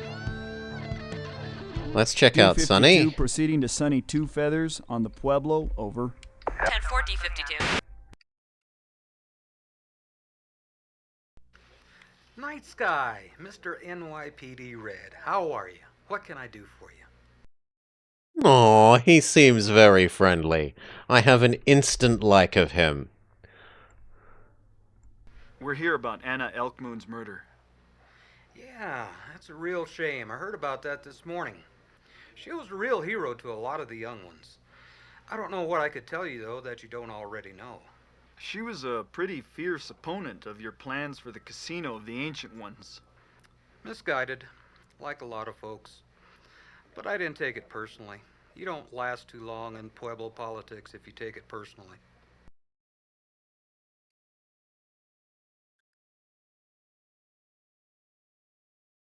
Thinks victim is misguided, but didn't take it to heart. He's too friendly, it's suspicious, says Salar. Don't worry, I'm sure Night Sky will agree with you. It's the vest! I'm clearly being biased towards people with vests. I mean, you're correct, but that doesn't mean that I'm wrong either. Me being biased doesn't preclude them from being innocent. So, you weren't party to any effort to get back at her? Come on, Night Sky, you know better than that. Indians don't kill Indians. White men kill Indians. Okay. Indians don't kill Indians. White men do.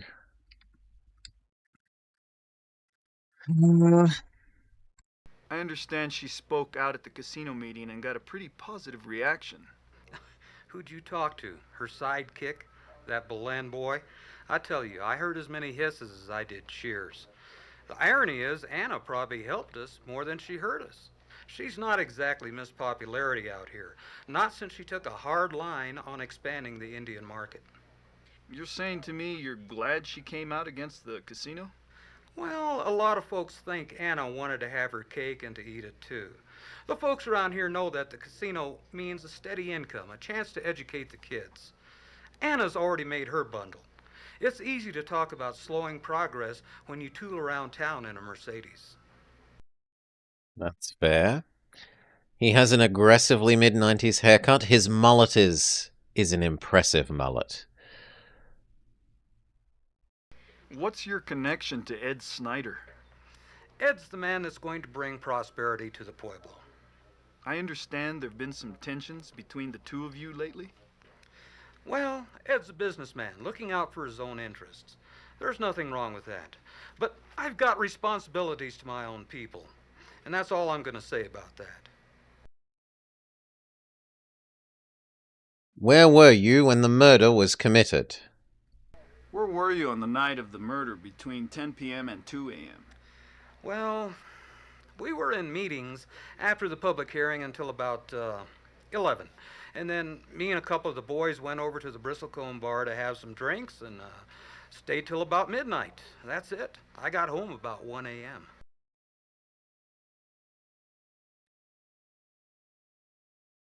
Then the Bristlecombe bar till midnight. Then home at 1. And I think he means, 1 a.m. But anyway. What about the Santa Vera market?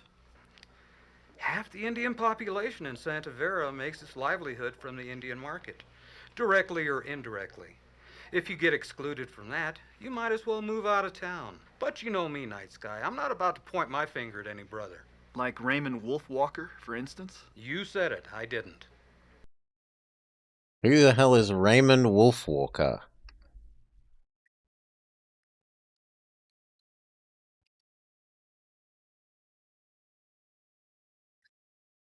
He isn't pointing the finger at Raymond Wolf Walker, who is who? Thanks for your time, Two Feathers. Much obliged. Say, we could still use your support for the casino, if you'd like to volunteer sometime. What does Night Sky think? Is he too friendly? I've never trusted that guy. He'd sell out in a second if he had the chance. Yes. Yes, he is. None?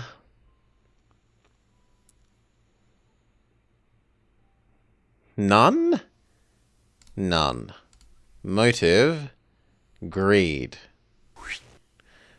We can check his alibi.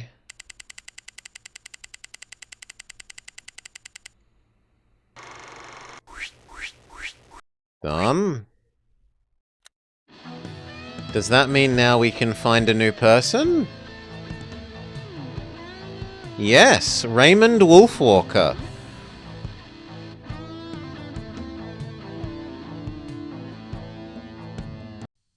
We're on our way to Raymond Wolfwalker's, over.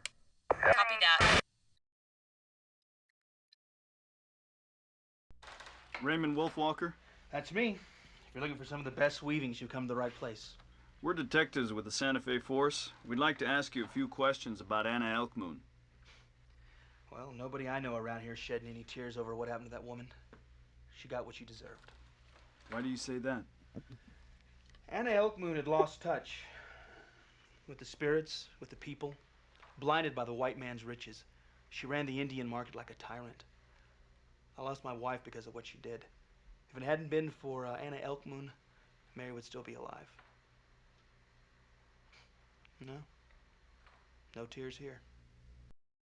Wow. Lost the way of the spirits. She was blinded by the white man's riches and personally blames her for the death of his wife.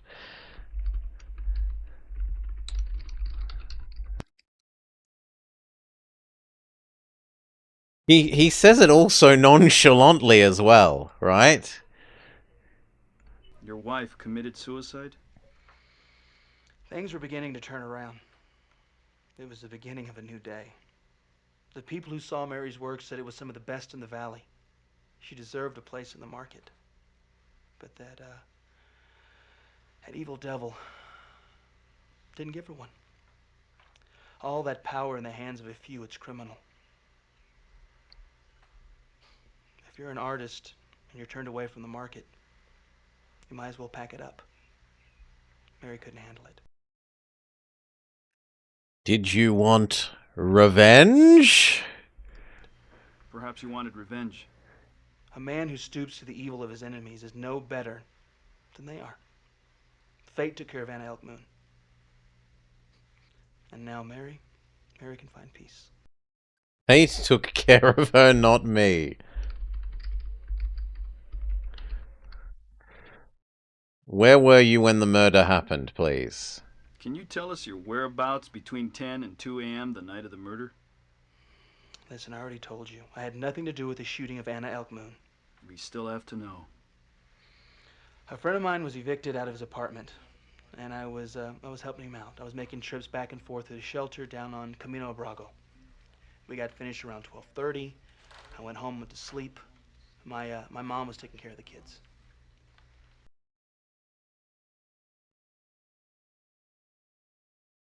Was at friend helping them move out at literal midnight, which seems really weird. You've never seen so much denim. He's only rocking the single denim. He doesn't even have the double denim going on, let alone triple denim. Thanks for your time, Mr. Wolfwalker. Sure. Check his alibi. What does Night Sky think? Ray's our guy. He holds Anna responsible for his wife's suicide, so he thinks eye for an eye and he pops her.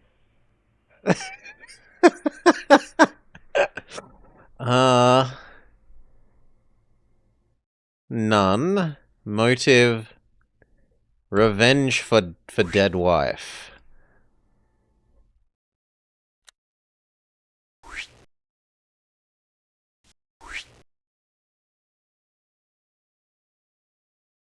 Where is Raymond Wolfwalker here? You check your alibi. Please put back in disc 2. Okay. We can do that. Give me a sec.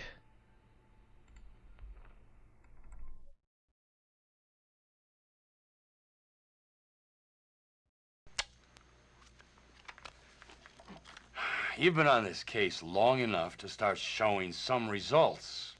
I'm getting heat you wouldn't believe. Now, the next time we talk, I want to hear there's been a breakthrough or somebody's going to be busted down to clerical. Astrid Ames has just been shot. The chief requests that you proceed to her residence ASAP. Okay. Bless me.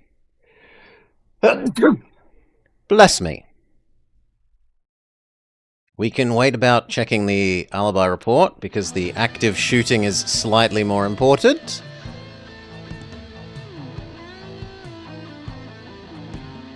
D-52 heading to Astrid Ames' residence. Over. Copy. The doctor has asked that you keep this brief. This has put a terrible stress on Mrs. Ames' heart. Nonsense. You think that I was at death's door.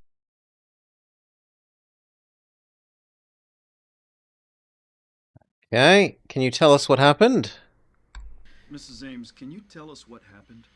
Well, I was sitting at my desk near the window that faces the street. I was going over my papers that inventory my collection when I heard a gunshot really close by. It nearly knocked me off my chair. Well, I saw the shattered window first, and then the hole in the wall. At the same time, I heard a car squealing off. A few feet closer, and I wouldn't be talking to you. Did you see who was in the car? And you didn't see who was in the car? No, I was sitting with my back to the window. Although it may just be the last time that I do. It may just be the last time that I do. Was the maid in the house? Were you in the house, Miss Mueller? No, I had an errand to run. Who might want to attack you? Assault you like this? Oh, God only knows. Maybe it was the same scoundrel who murdered Anna. Thinks it was the same person who murdered Anna?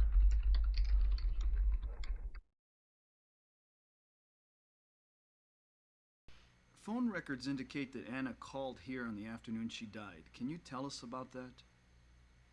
No, it was on my answering machine. I'm sorry, I didn't mention it, but by the time I tried to return it the next day, it was too late for Anna. Can we go play the answering machine? Also, she's having a bit of a stroke there. Definitely not the most flattering of images to end the sequence on.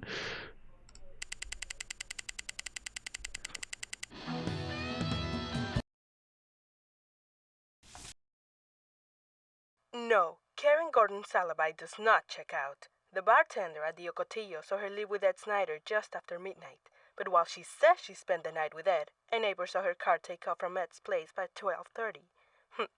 Maybe a few minutes with Ed is all a woman needs. I hear some guys are like that, Night Sky. Left Ed's house at 12:30. Lied about alibi.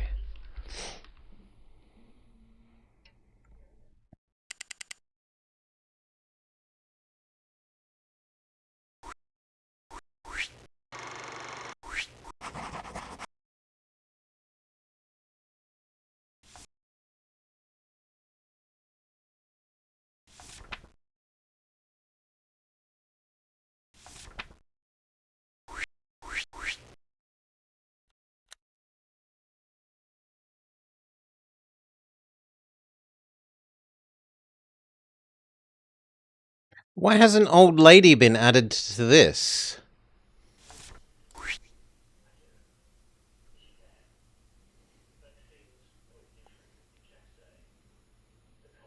Old lady hasn't been added to this. I want to check our old lady's... Whatever, I'm not allowed to. Maybe it's evidence?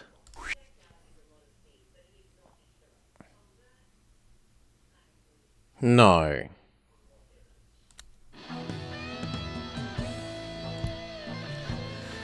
Okay.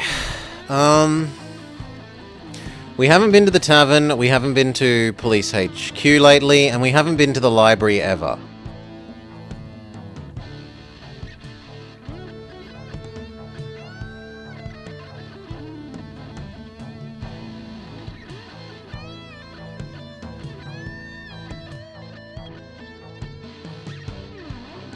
So let's check out the library.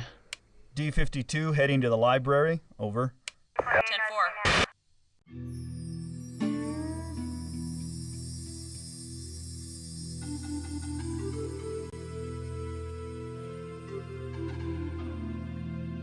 Blah blah blah.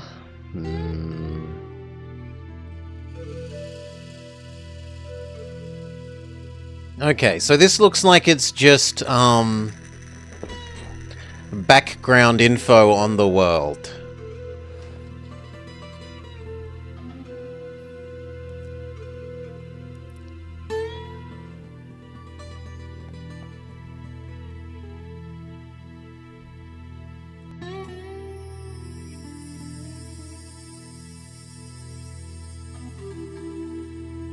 My nephew's vision has been clouded by the lure of the white man's riches. So Sonny Two Feathers and his uncle aren't necessarily on quite the same page, but we already knew that. Can we scroll more? No, there is no scrolling.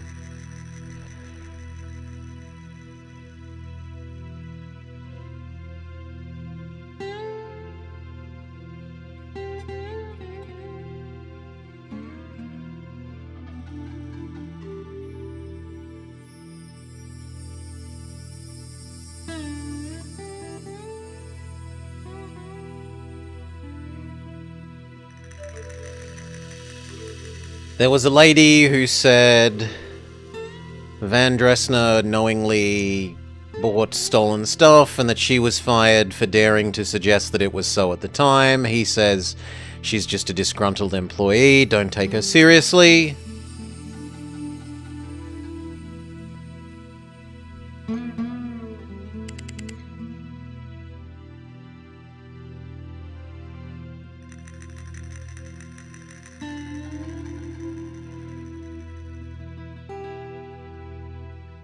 There was a protest outside the El Cato Estates, Ed Snyder's business.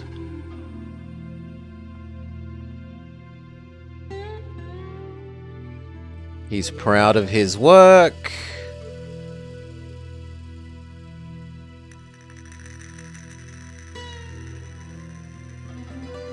He's trying to work on the casino project.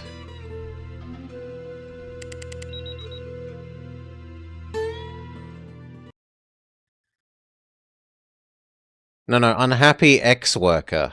Unhappy ex-worker.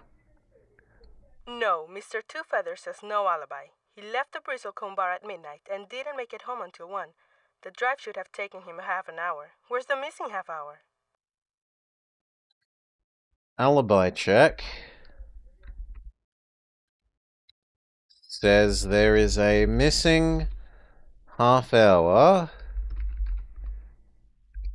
between him leaving bar and when he should have arrived home.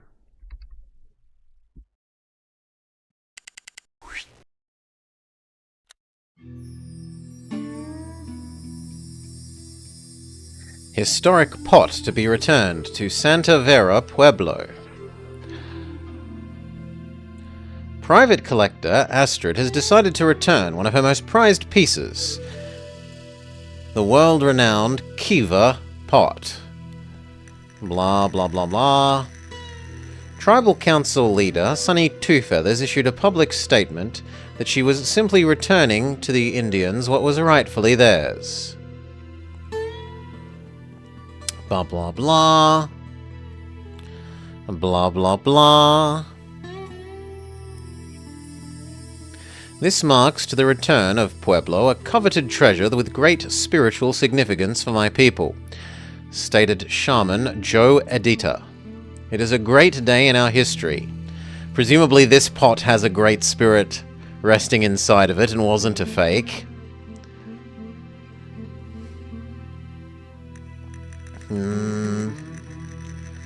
Blah, blah, blah. And then the only one we haven't read was the gossip column. Yes, and this confirms what the old white lady retiree was saying. Gossip old white lady, about the dust-up between Anna and Frank.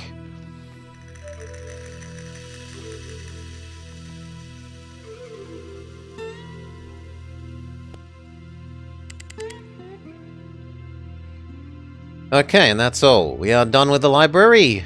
We are done with the library.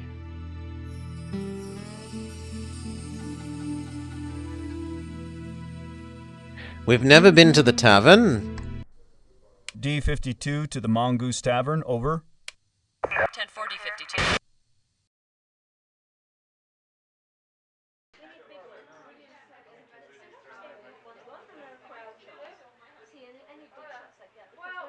Oh, good lord. 4 more people.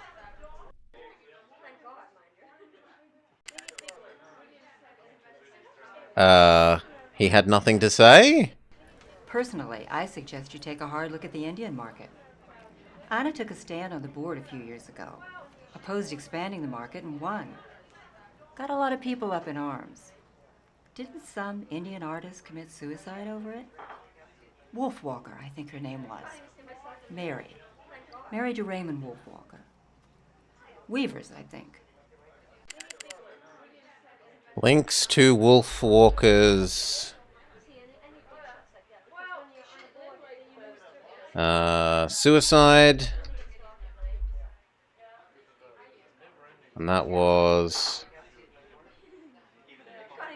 So it won't let me click on her, but it will let me click on him again? All he does is wink at us.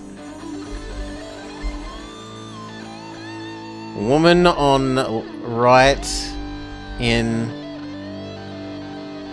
bar.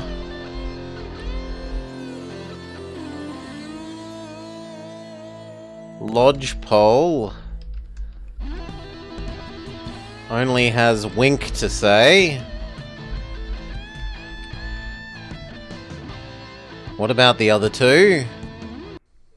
D-52 to and the it's Mongoose, the Mongoose Tavern, Tavern, sorry. 1040-52.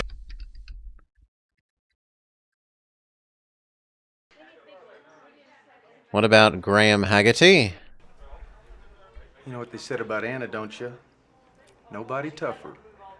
Told her couldn't be done. Yeah, it took got her 15 all minutes fired to up. get winked at, yeah. She saw trouble coming. She stood right up to it.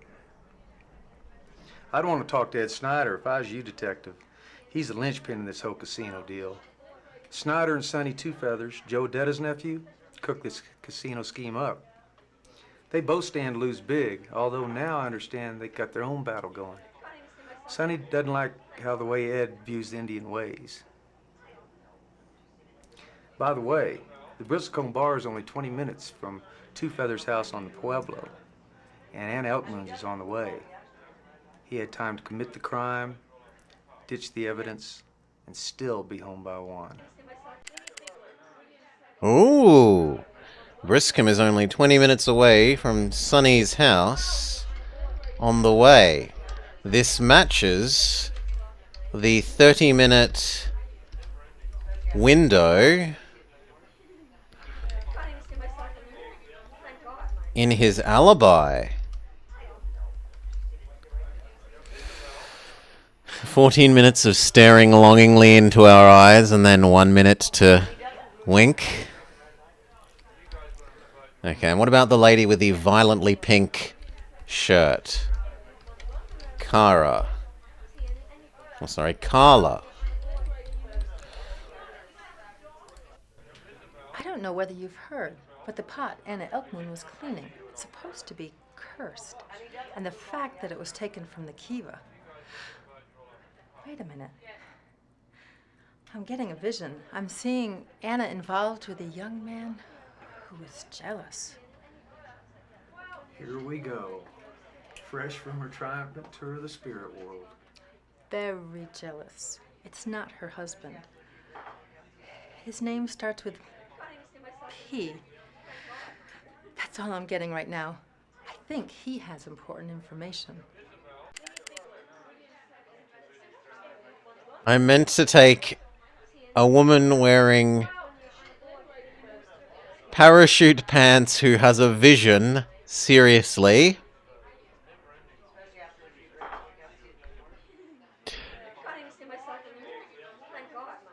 Please. Please.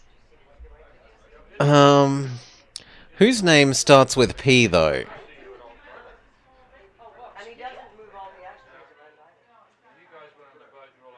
Paul Bellin?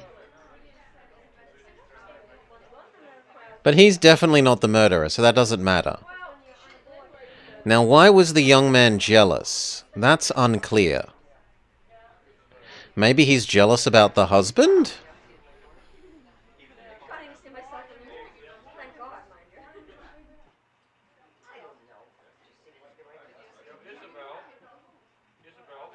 Oh.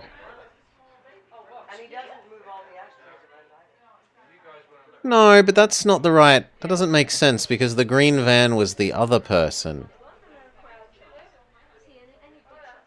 In any case, we've asked all of these people all their things.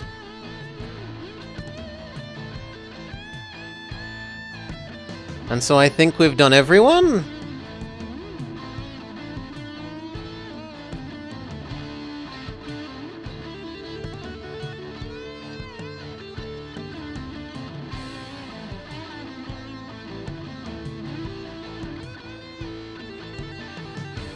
No, we haven't done Ed Snyder.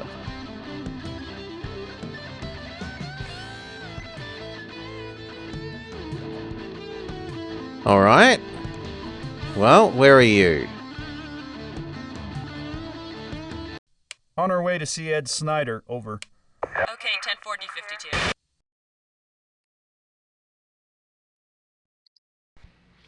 Good day, detectives. What can I do for y'all? Coffee for either one of you? We would like to ask you a few questions. No thanks, but we would like to ask you some questions about Anna Elkmoon. Why? Am I a suspect in her murder for standing on a different side of the controversy? We had way too many opponents to kill all of them. We have to investigate every avenue. We only have a few questions. I couldn't have killed all the people who opposed me. Anna Elkmoon, when it came to reality, had no idea what she was talking about. There's nothing more dangerous than an influential ignoramus. Did you know her? Did you know Elkmoon?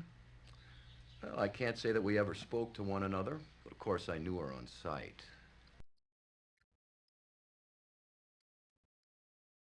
I don't really know Anna.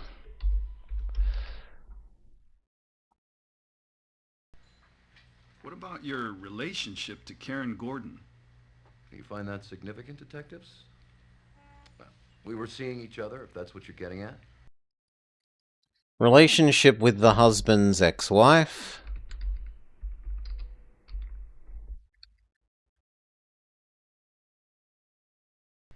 Where did you go after the public hearing on the night of Elkmoon's death? Well, a couple of the guys from the development team, we went to the Ocotillo for drinks. It was around 11. We left about midnight. Fred, the bartender, can confirm that. I was home in bed by 12:30. Were you alone? No. Well, Karen joined us at the bar and we left together. She spent the night. That's a lie, though. claims the ex-wife spent the night. But we know that's false. Liar! Thank you, Mr. Snyder.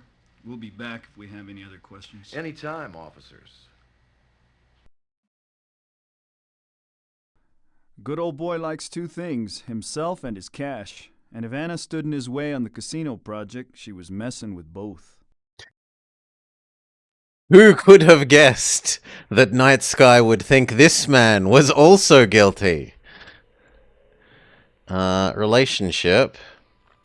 He is the husband's ex-wife's new partner. So let's go with none, because that's too complex to represent in their list.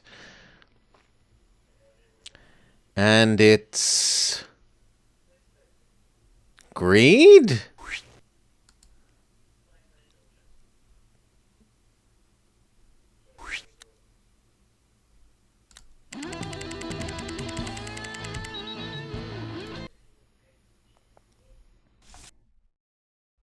See, Wolf Walker's alibi works. The head of the shelter on Camino Abrago says he was there on and off until 12:30 that night. And even his mother says he came straight home after that. Okay, Wolf Walker is innocent, alibi checks out.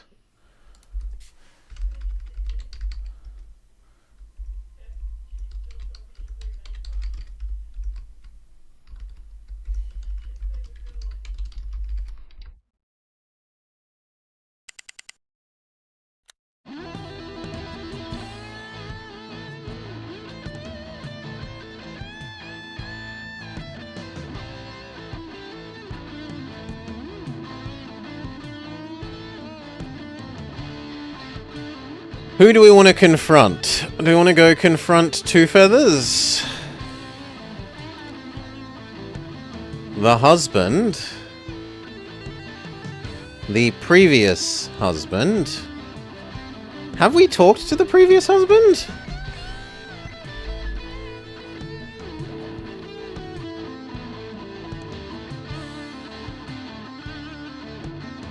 No, we haven't talked to the previous husband. Let's talk to the previous husband. We're proceeding to Roy Elkmoon's residence. The one that supposedly broke her arm. Mr. Moon, we'd like to ask you a few questions. Can we get your name for the record? Roy Elkmoon. And your relation to the deceased? Slow on the uptake, ain't you? Indulge me. I'm Anna's ex-husband. Last year's model. Last year's model. New set of wheels. Of course, they don't make them like they used to. If she'd lived, she'd have figured that out. Thinks he's the better husband.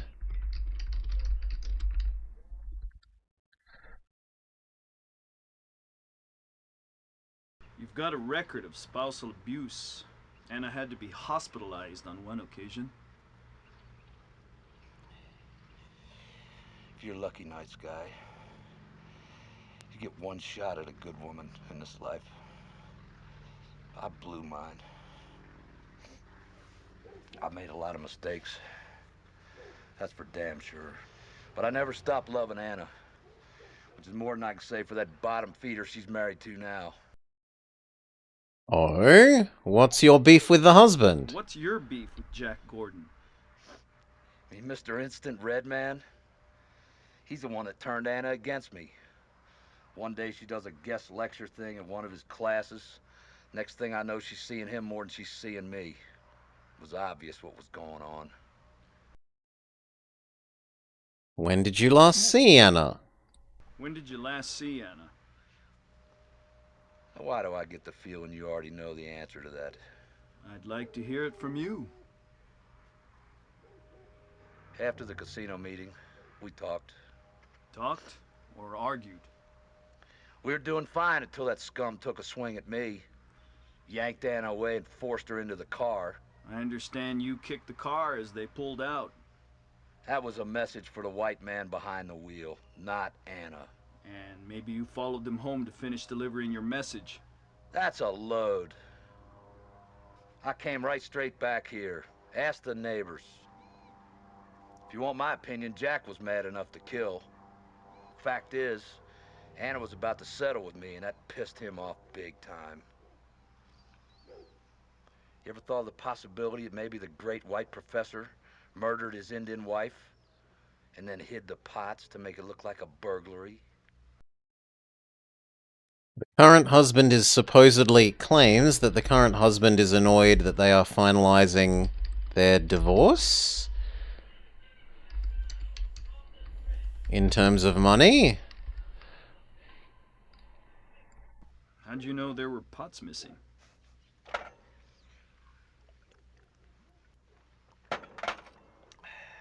I'm a freaking genius.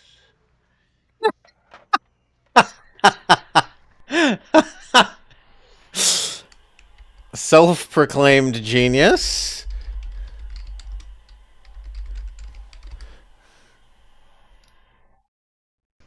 Any idea who might have done it?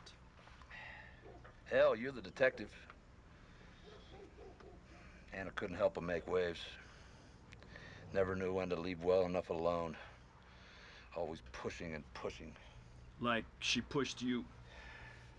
You got something to say, say it. Well, thank you. Does Night Sky think it was him as well? I give 20 to 1 odds the answer is yes. Honorary SOB. Guy beats his wife, she dumps him, and wham. He lets her have it big time. He's looking pretty guilty to me. He's looking pretty guilty to me. Ex-husband. Motive. Jealousy. Check his alibi.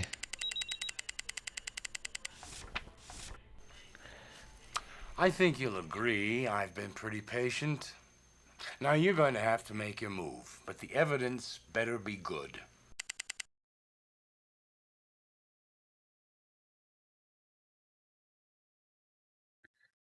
Okay, I think they want us to do our accuse someone and make an arrest warrant.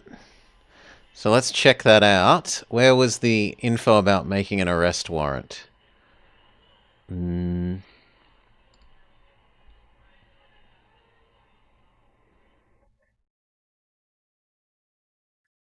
Go to the arrest computer. Click and make selections from the pull downs. Request an arrest warrant. Okay, but where is that? Where is the arrest computer? Who is this?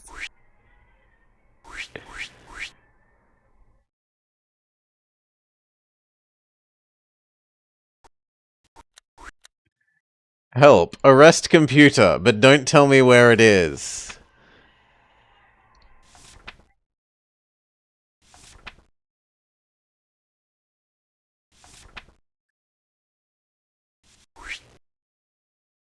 Let's make a save.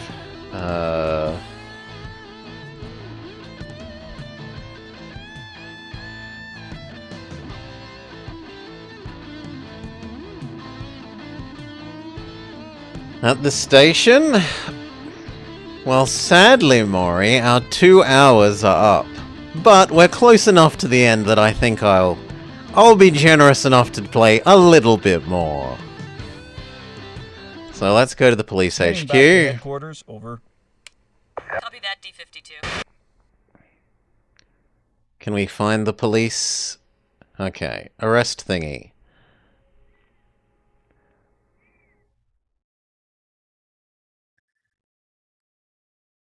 There's 1, 2, 3, 4, 5 that we haven't verified. 1, 2, 3, 4 that we haven't ordered.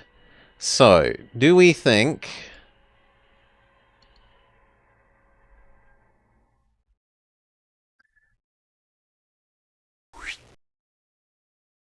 Can we do this?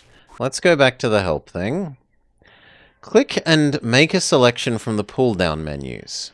Click to request an arrest warrant for the person currently highlighted. So, who do we think it is? Do we think that it is the obvious four, from my perspective, are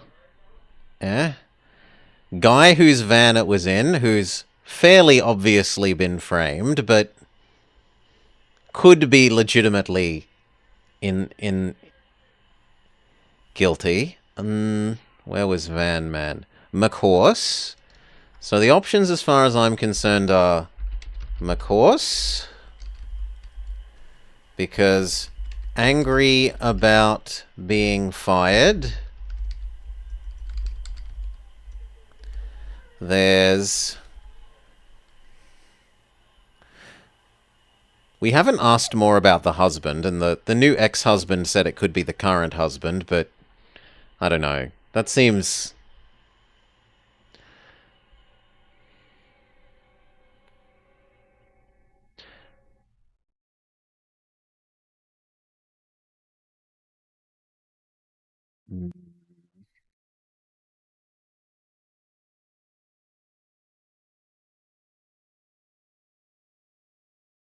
Well, it could be him. He was home at the time, so there is some validity to that. So, yes, it could be him. Current husband, Jack. But, I don't know. The ex-husband claims because of money. There's Art Man.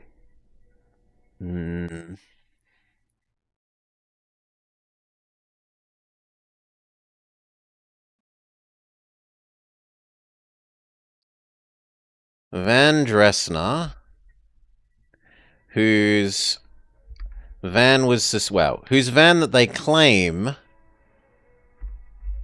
hasn't been used in 2 weeks, but we've had no way of checking. Was outside shortly around the time of the murder.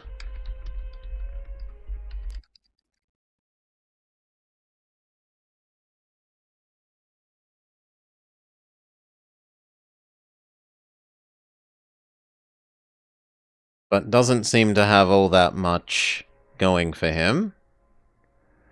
There's Frank Delgato, who has known fake alibi, who lied about being in Albuquerque.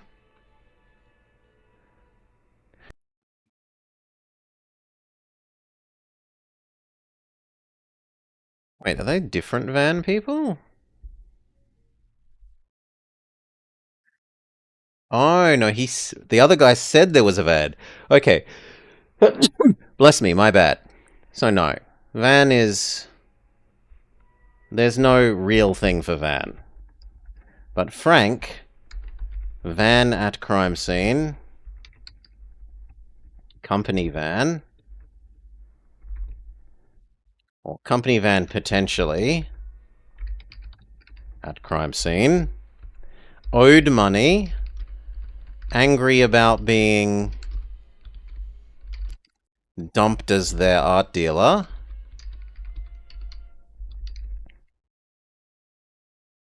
they seem the most likely to me.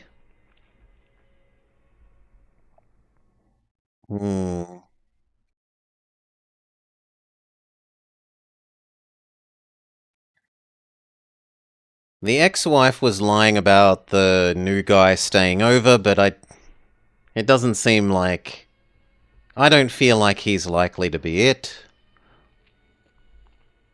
There's the nice Sonny Two Feathers with his vest that doesn't really care, and that Indians don't kill Indians, white men do. No. There's Raymond Wolfwalker, who might have done it for revenge. He has no alibi.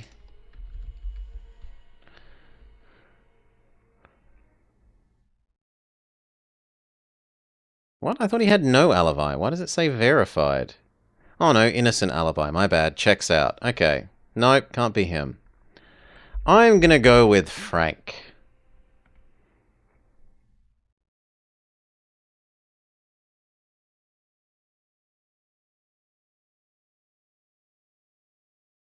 How do I summon the...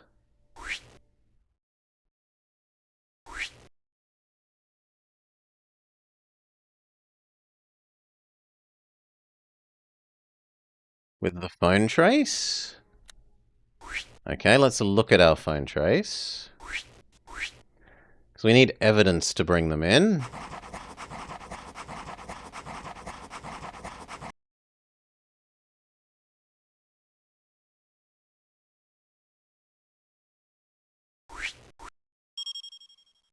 Oh, I was meant to order this forensics thing to check for prints. Well, that's my bad.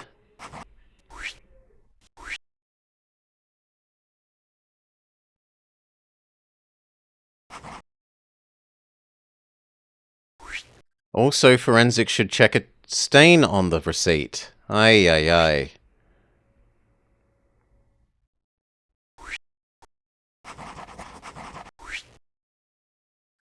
Well, we're out of time, so... Here was the phone trace. And it wasn't to Frank Delgato. So how do I evidence it? I don't have any, like... Evidence.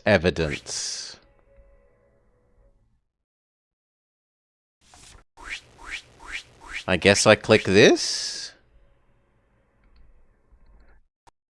2 hours. I just have to burn time until the 2 hours is up? No. Surely not.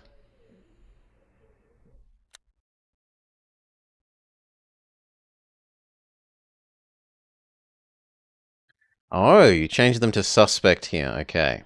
I think it was Frank. We're going with Frank. Suspect. Now, how do we describe revenge for being dumped as the art dealer is one way of describing it, and greed for, he's owed valuable pots, and robbery for stealing up. Like, all three of those would be valid ways of describing the issue.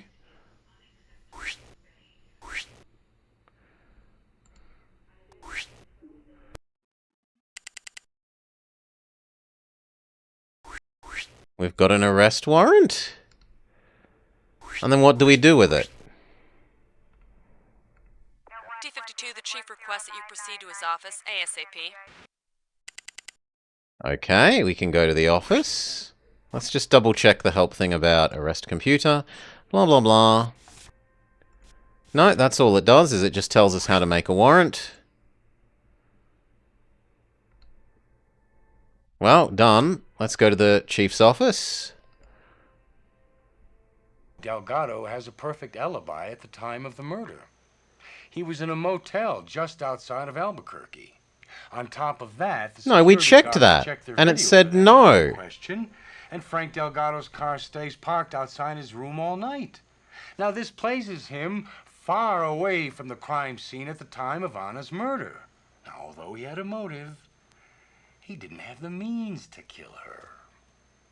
That means the murderer is someone else. This thing's gotten too hot to handle. We're passing it off to the FBI. Let me give you a little piece of advice. Next time, get your ducks in a row before you line up the crosshairs. But we did! We'd found out that he was lying. His alibi was a fake. No, I don't accept that. We go back to here. Where was it? Here. Where was it?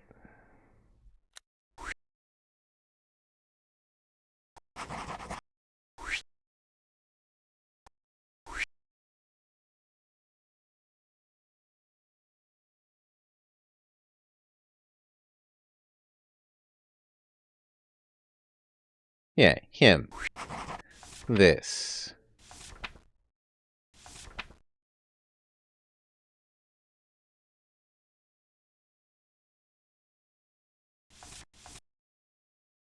Where was the check of it?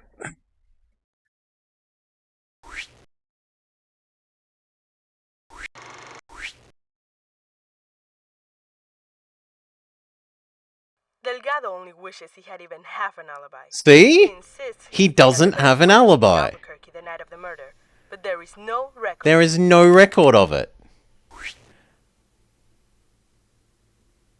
That's bull. We have. Delgado Listen only again. wishes he had even half an alibi.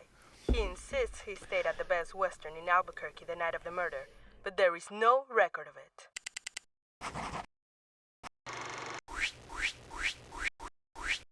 See? So why is our boss telling us that he does have one? Boo! Headquarters, over. Inconsistent game. Boo!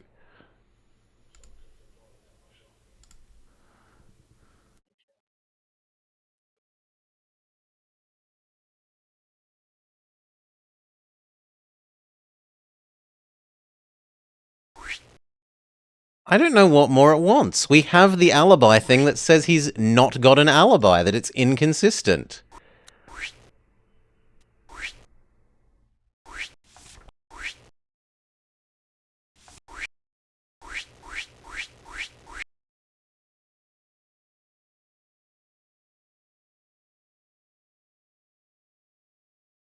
Write a strongly worded letter to Activision immediately. Well, if it's not, if it's supposedly not him, even though the next most likely, and I'm not going to brute force anymore, so this is the last go, is... Are we going to go with very obviously set up man? Let's go with a very obviously set up man.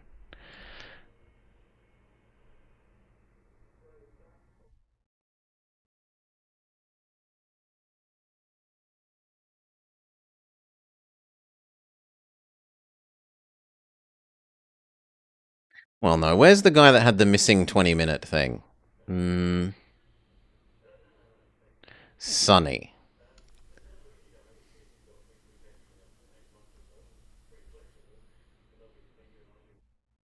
Oh, no, you're trying to... No, I like him. I don't agree with that. I'm sorry. No. On the other hand, that alibi check says there's a missing 30 minutes. It might have to be Sonny McVestface. Fine, we'll do Sonny McVestface.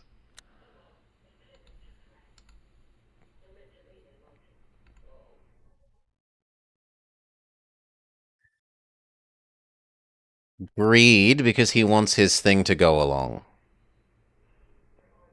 And he is none.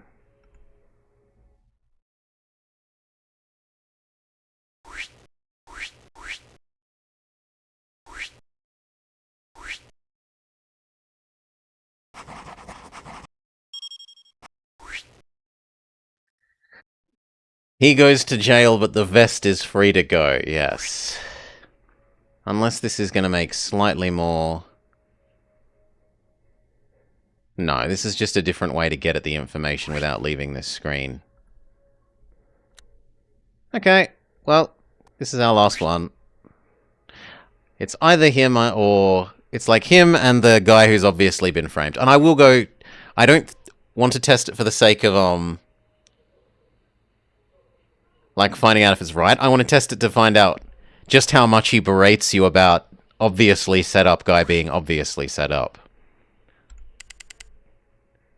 Denied. Incorrect relationship. Huh?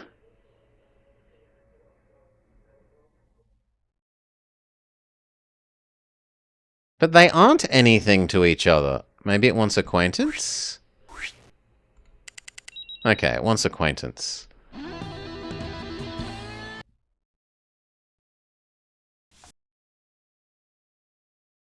Roy's alibi stinks.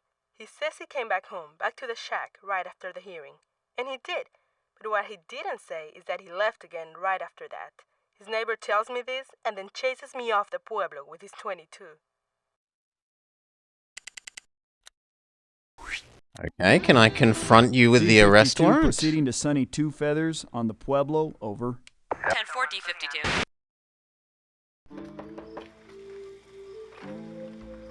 We're looking for Sunny Two Feathers. Not here. Do you know where we can find him? I'm not too sure. I think he got a call from Ed Snyder just before he left. Maybe he went over there. Thanks. All right. So go to Ed Snyder's. On our way to see Ed Snyder, over. Okay, 10-4 D52. Detectives. We've never seen her I'm before. afraid Mr. Snyder has left for the day. Is there anything I can help you with? Where did he go? Well, he didn't tell me. Let me check his book. There's a phone number right here in his handwriting. What is it? 555-4385. That's Joe Adata's number. What do you say we go pay Joe a visit? Go to Joe's. Proceeding to Joe Adata's residence, over. Copy that, D52.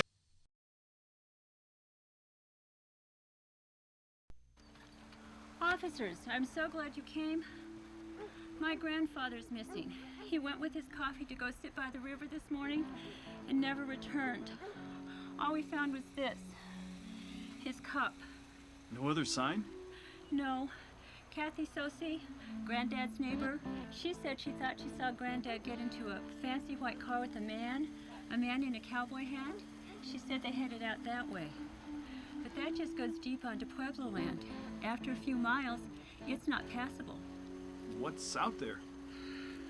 Some old Indian ruins, a sweat lodge, and Diablo Canyon. Diablo Canyon. It's easy to get lost up there, isn't it? Yes, you have to go on foot. We'll go take a look. Call headquarters if he shows up. Is this a new location then? Yes, Diablo Canyon. We're heading to the canyon, over. Over D52.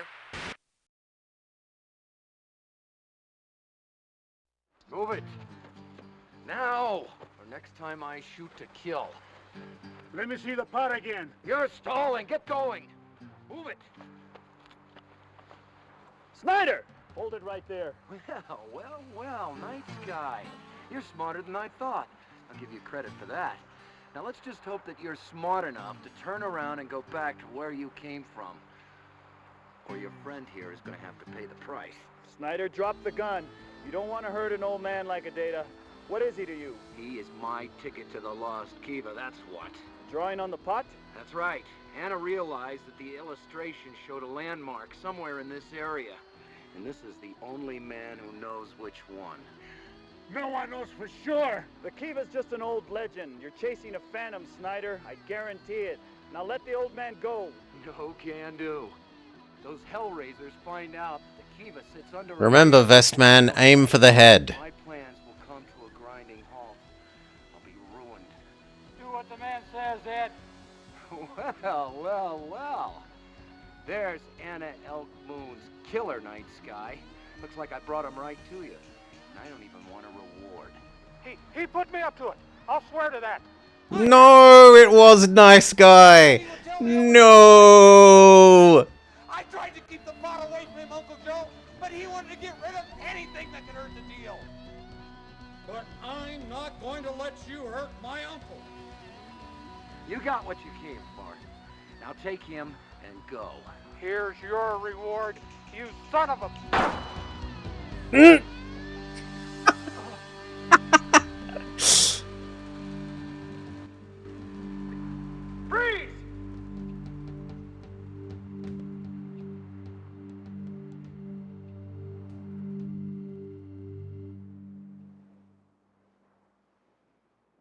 Sonny Two Feathers and Ed Snyder are currently serving life sentences for the murder of Anna Elkmoon.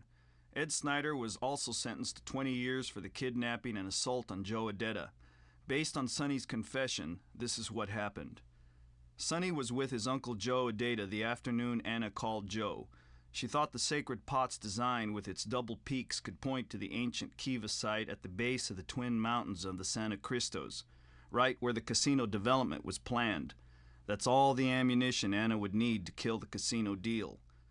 Ed blackmailed Sonny into killing Elkmoon, threatening to reveal Sonny's very substantial stake in the casino development and exposing him as a disgrace to his people. The night of the murder, Sonny found Tom McHorse at the Saguaro bar and drugged him, taking his van to the Elkmoon residence. After midnight, Sonny cornered Anna in her studio and shot her. 1 bullet straight to the head. He then planted evidence to frame McHorse, including the cigarette butt and the gardener's dirt print laced with phosphates. That I haven't found. I haven't found a cigarette or the fingerprints because I never ordered the... What neither of the men counted on was that Sonny's Uncle Joe Adata would detect the fake. When the frame on McHorse began to unravel, Ed ordered the assault on Astrid Ames to divert suspicion away from casino supporters. Ed Snyder's greed proved to be his undoing. Greed was Billy Mumphrey's downfall. Before burying its secrets forever, but that meant enlisting Joe Adata to help him find the site.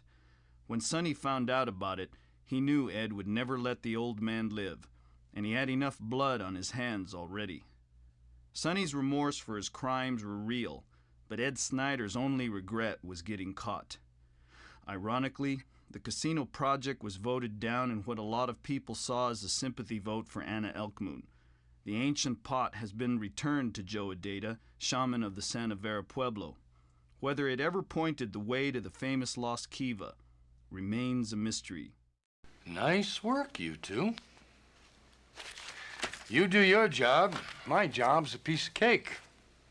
Take a few days off, but not too many. You know Santa Fe.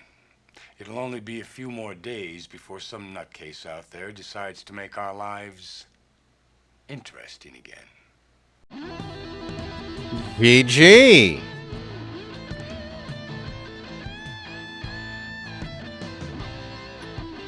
So, after a single being told we're wrong, even though the alibi check clearly says he wasn't in the other state, the police chief says he was.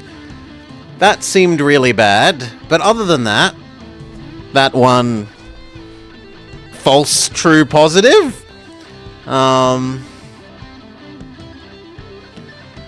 We got it right on the second guess.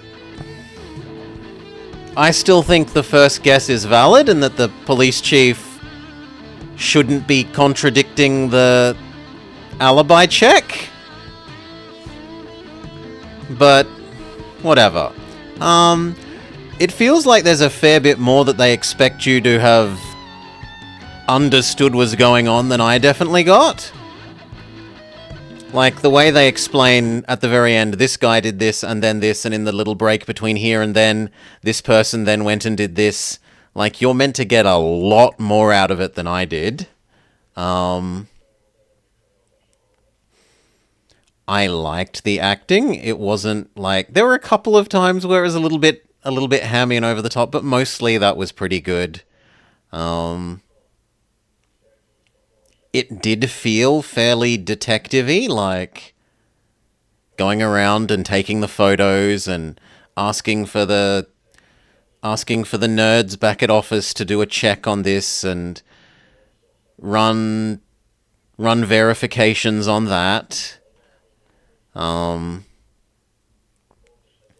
Maybe a little short on time relative to like letting you... I would imagine that someone who doesn't play these sorts of games a fair bit would take multiple playthroughs potentially to see all of the information. Like, I didn't even see all the information. There were those things that we didn't check. It's probably not possible to check everything. And they do sort of warn you about that there are people who are obviously going to be innocent and wasting time with them is a waste of time. But in terms of getting to see all the game's content...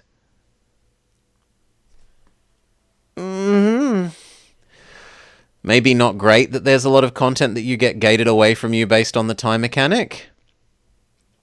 But overall, I like the characters, I like the acting, the story was reasonable enough. A bit cheesy at times, but that's what you expect from this sort of thing. Well done, Morri. Thank you for bringing this lovely game to the channel. I am certainly not sad I put in the effort into acquiring a completely legitimate copy and working out how to get it to run, which did take a little bit of time. Cheers all. Thank you for joining. I hope you had a lovely time, and maybe Morri will dictate, because this is a series, dictate more of these in the future. We will see. All right. And with that, that is it for me for today. No one respect is up and about that needs my personal hand-me-down, so I'll leave you all to go your own ways in the world. Maybe she'll dictate a dating game. Maybe. For now, cheers all. Enjoy the last of your Sunday.